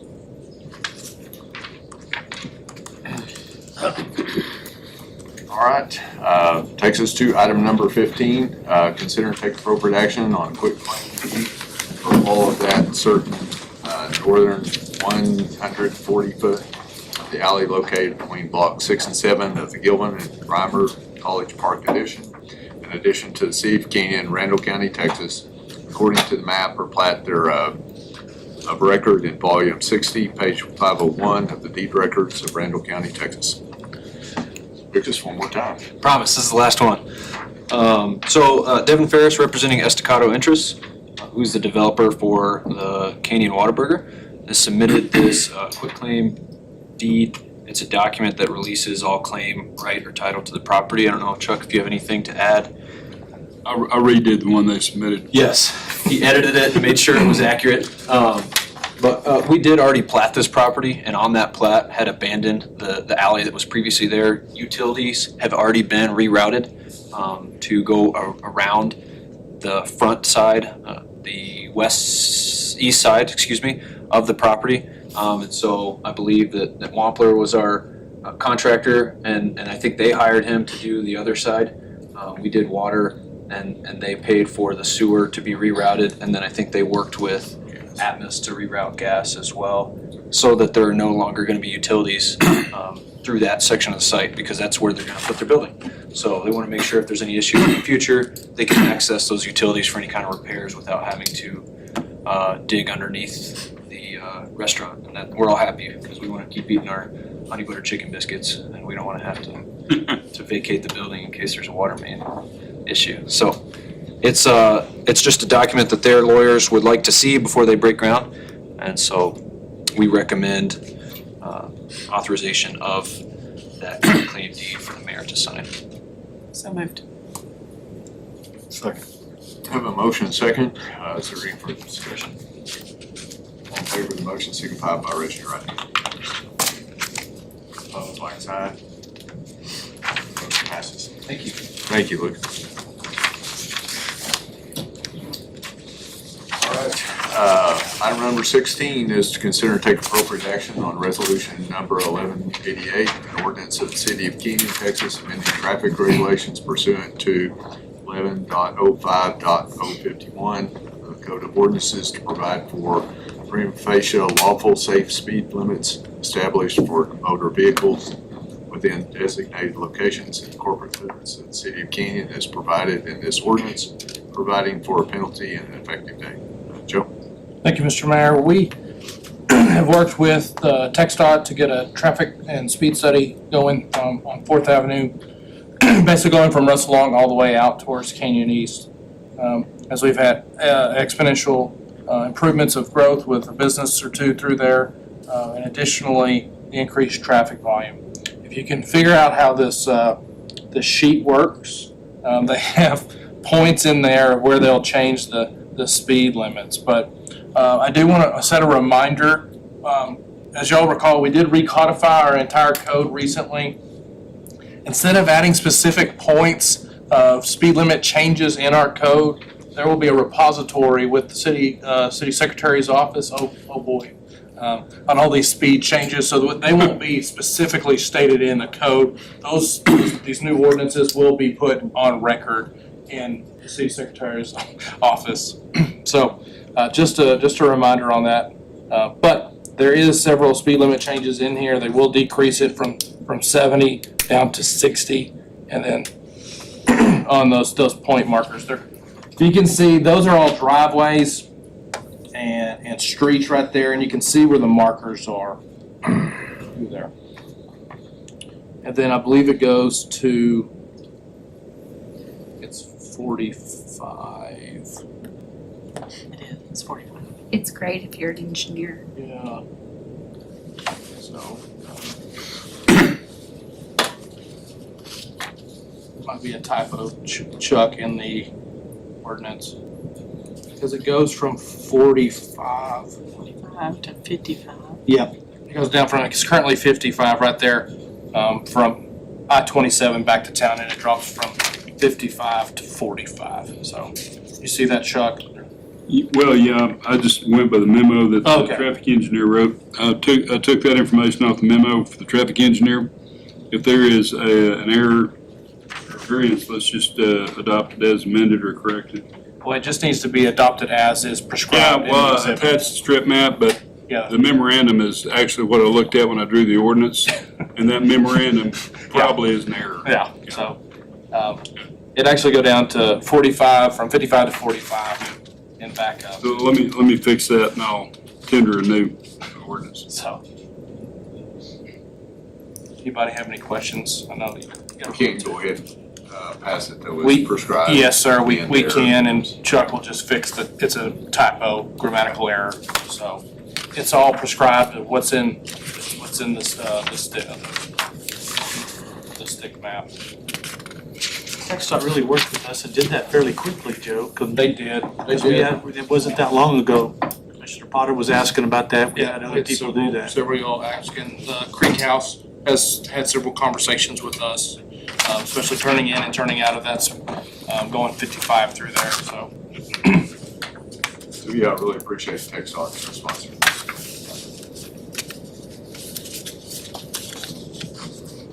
Motion to adopt ordinance number 1188 as prescribed by the strip map. Second. Motion second. Is there any further discussion? All in favor of the motion signify by raising your right hand. Opposed, like sign. The motion passes. All right.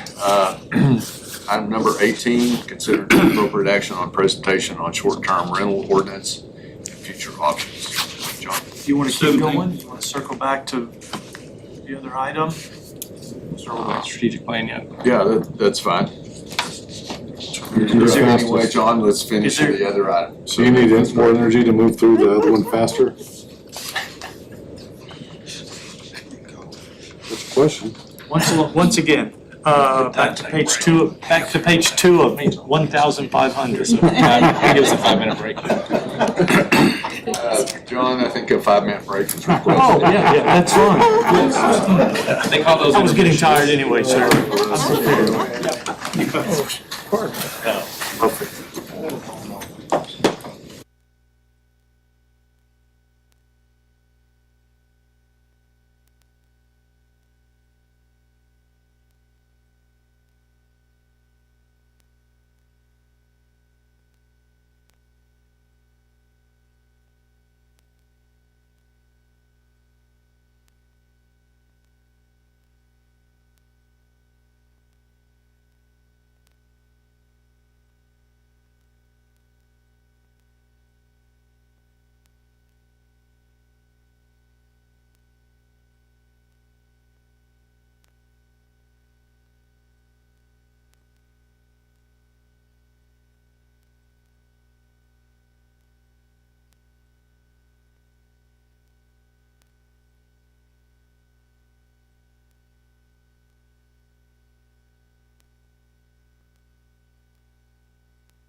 We will go to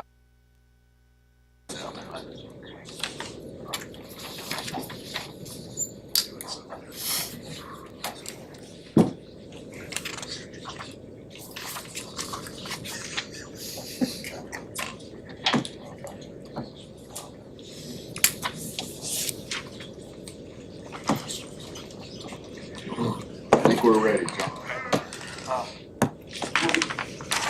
Did you want to do the 17th, did we? Let's go ahead and wrap up strategic plan and then Okay, we'll- very good. All right, moving on down then. We were down on number 5, the succession planning. I've done quite a bit of work on that and worked with Hector and Gretchen. We just need to sit down together, and that just hasn't happened. We'd like to have something in place for the first of the year, and that has kind of devolved into not necessarily an upper management succession planning, but more about retention and succession at the mid-level. Encouraging people to be long-time employees, reaching out to those people that we think that might be future foremen or department heads maybe, and those kind of things, but really reaching out and trying to start building an internal culture, talking to people about leading not only from the top or the bottom, but leading from the middle and encouraging others to do that. So you'll see something on that probably by the first of the year. We'll be moving forward with that. Asset management, as you know, was something that we were not able to fund this year. I still hear those terms quite frequently, and so I don't think those terms have gone away. I think we'll get back to that, and you'll see something once we're able to fund that. Our fire department staffing, again, completed, thank you. All strategic plan development, thank you. Water barn, thank you, completed. Comprehensive routes, water study completed, thank you. Proactive communication, again, Megan has presented that. American Rescue completed. Development funding mechanisms, city manager, we've completed that. Financial policies, the last policy we have to work on, which we actually talked about today, is the long-term finance policy. And that is something that Joel and Bo and Joe will be coming back to you with in the near future. And again, that's one of those tools and those things that Bo has been working with, and these plans have helped us do that. Human resources policy and development, that's in Hector's court. He's aware of that, and that's something we hope that in December, first of the year. As a matter of fact, he just got a message related to that. And he'll be presenting that to us. Economic development framework, again, we talked about that with the new director at EDC. That's something between Joe and Stephanie working on that. Initial progress, we talked about that on the water master plan. Moving on down, water rights supply report. You know, we did that some time ago. It's probably about time we talked about that again, to be looking at water rights and where we are. We've talked about coming forward with a plan that would show you a map, actually, that would show you all the wells that we have planned or where we think wells should be, so you could get an idea of kind of where we are. Business attraction, new director initiative, obviously Stephanie's been on that. I think she'll probably formalize some of those processes. I mean, we've had people coming to us right and left. We're gonna need those formal processes for them because, previously we had just really been pleased with everybody that came to see us, but as we grow, we're gonna have to make some tough decisions down the road, and that plan may help us do that. Subdivision ordinances, we've completed that. The TERS completed. Housing growth assessment, again, is something that we talked about, Lucas coming back and presenting that again. Stormwater drainage master plan, we've completed that. Our grant has been approved. We're in the initial stages of getting that started. Development guide, again, Lucas mentioned that previously. That is something I'm personally excited about. Our whole zoning and subdivision study came for the fact that we needed a development guide. And then once we started that development guide, we realized we needed some zoning and subdivision work. Zoning ordinance, we're about to finish that up. Courthouse, we talked about significant progress on the brick streets. I know you don't feel like you're seeing progress on the brick streets. We've had countless conversations. Joe has been sharpening his pencil. We've talked countlessly about different grants and different ideas. As a matter of fact, it seems to become more of a reality on a weekly basis, Lucas. Would that be a safe thing to say? And Chris. Chris? You know, this would probably Chris. be a good report item to the commission sometime. We have a draft that I got from Chris last week. Okay. That I need to finalize, and we can bring it in December. And it'll talk about this kind of global plan and kind of what our next steps are. And then the things that I'm excited about are the things we've been looking at some funding options lately that seem to be coming up. Downtown theater revitalization, not anything happening on that front at this point in time. There've been some early conversations. Downtown master plan completed. W-Team strategic key issues completed or working on. Bike trail, Chris Potsimny, we're working with him 4th and 23rd. We've done that. Taladura, all of those. I didn't see that in here, John, the 4th and 23rd stuff. It's listed under the massive list of all each project. I met with Lucas Slid it and we in. threw some ideas down on that, so there's a lot of private side of things we can't deal with, but. It's slid into the project listing. Major event, I think that's an ongoing discussion. I know that that's something that's on her agenda. Completed the golf course, excited about that. Decorative lighting we discussed earlier, Buffalo Hills completed, we got those dedicated. Interlocal agreement is with WT. Yes. We're waiting for them to respond to that. And Yes, move we on with finished that. the WT interlocal agreements. Need to push Reichel to get it finished. And that completes the list of projects. Are there projects that you all want to circle back to or have questions on? You talked about the water rights we purchased, water supplies and development of those water rights we bought. I would be very interested in seeing that back. Seeing where we're at, you know. And I think that would tie into the wells and then showing that where those locations specifically are and the number of wells that we could put on those locations. Yes. We've had multiple conversations just of late. We'll be talking to you about water rights in the next month We'll be or two. getting water supply reports soon, so Public Works is working on that. Anything else before we wrap it up? That was really quick for you new commissioners, but if you have questions about those, please ask. All right, well, thanks, John.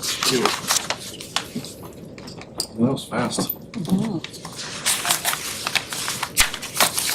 All right, item number 17, consider and take appropriate action on resolution number 38-2023, a resolution of the City Commission of the City of Kenyon, Texas, approving an installation, operation, and maintenance agreement, blanket agreement between the City of Kenyon and the Texas Department of Transportation for certain traffic signals within the city, authorizing the city manager to execute all necessary documents pertaining thereto, and establishing an effective date. Chris?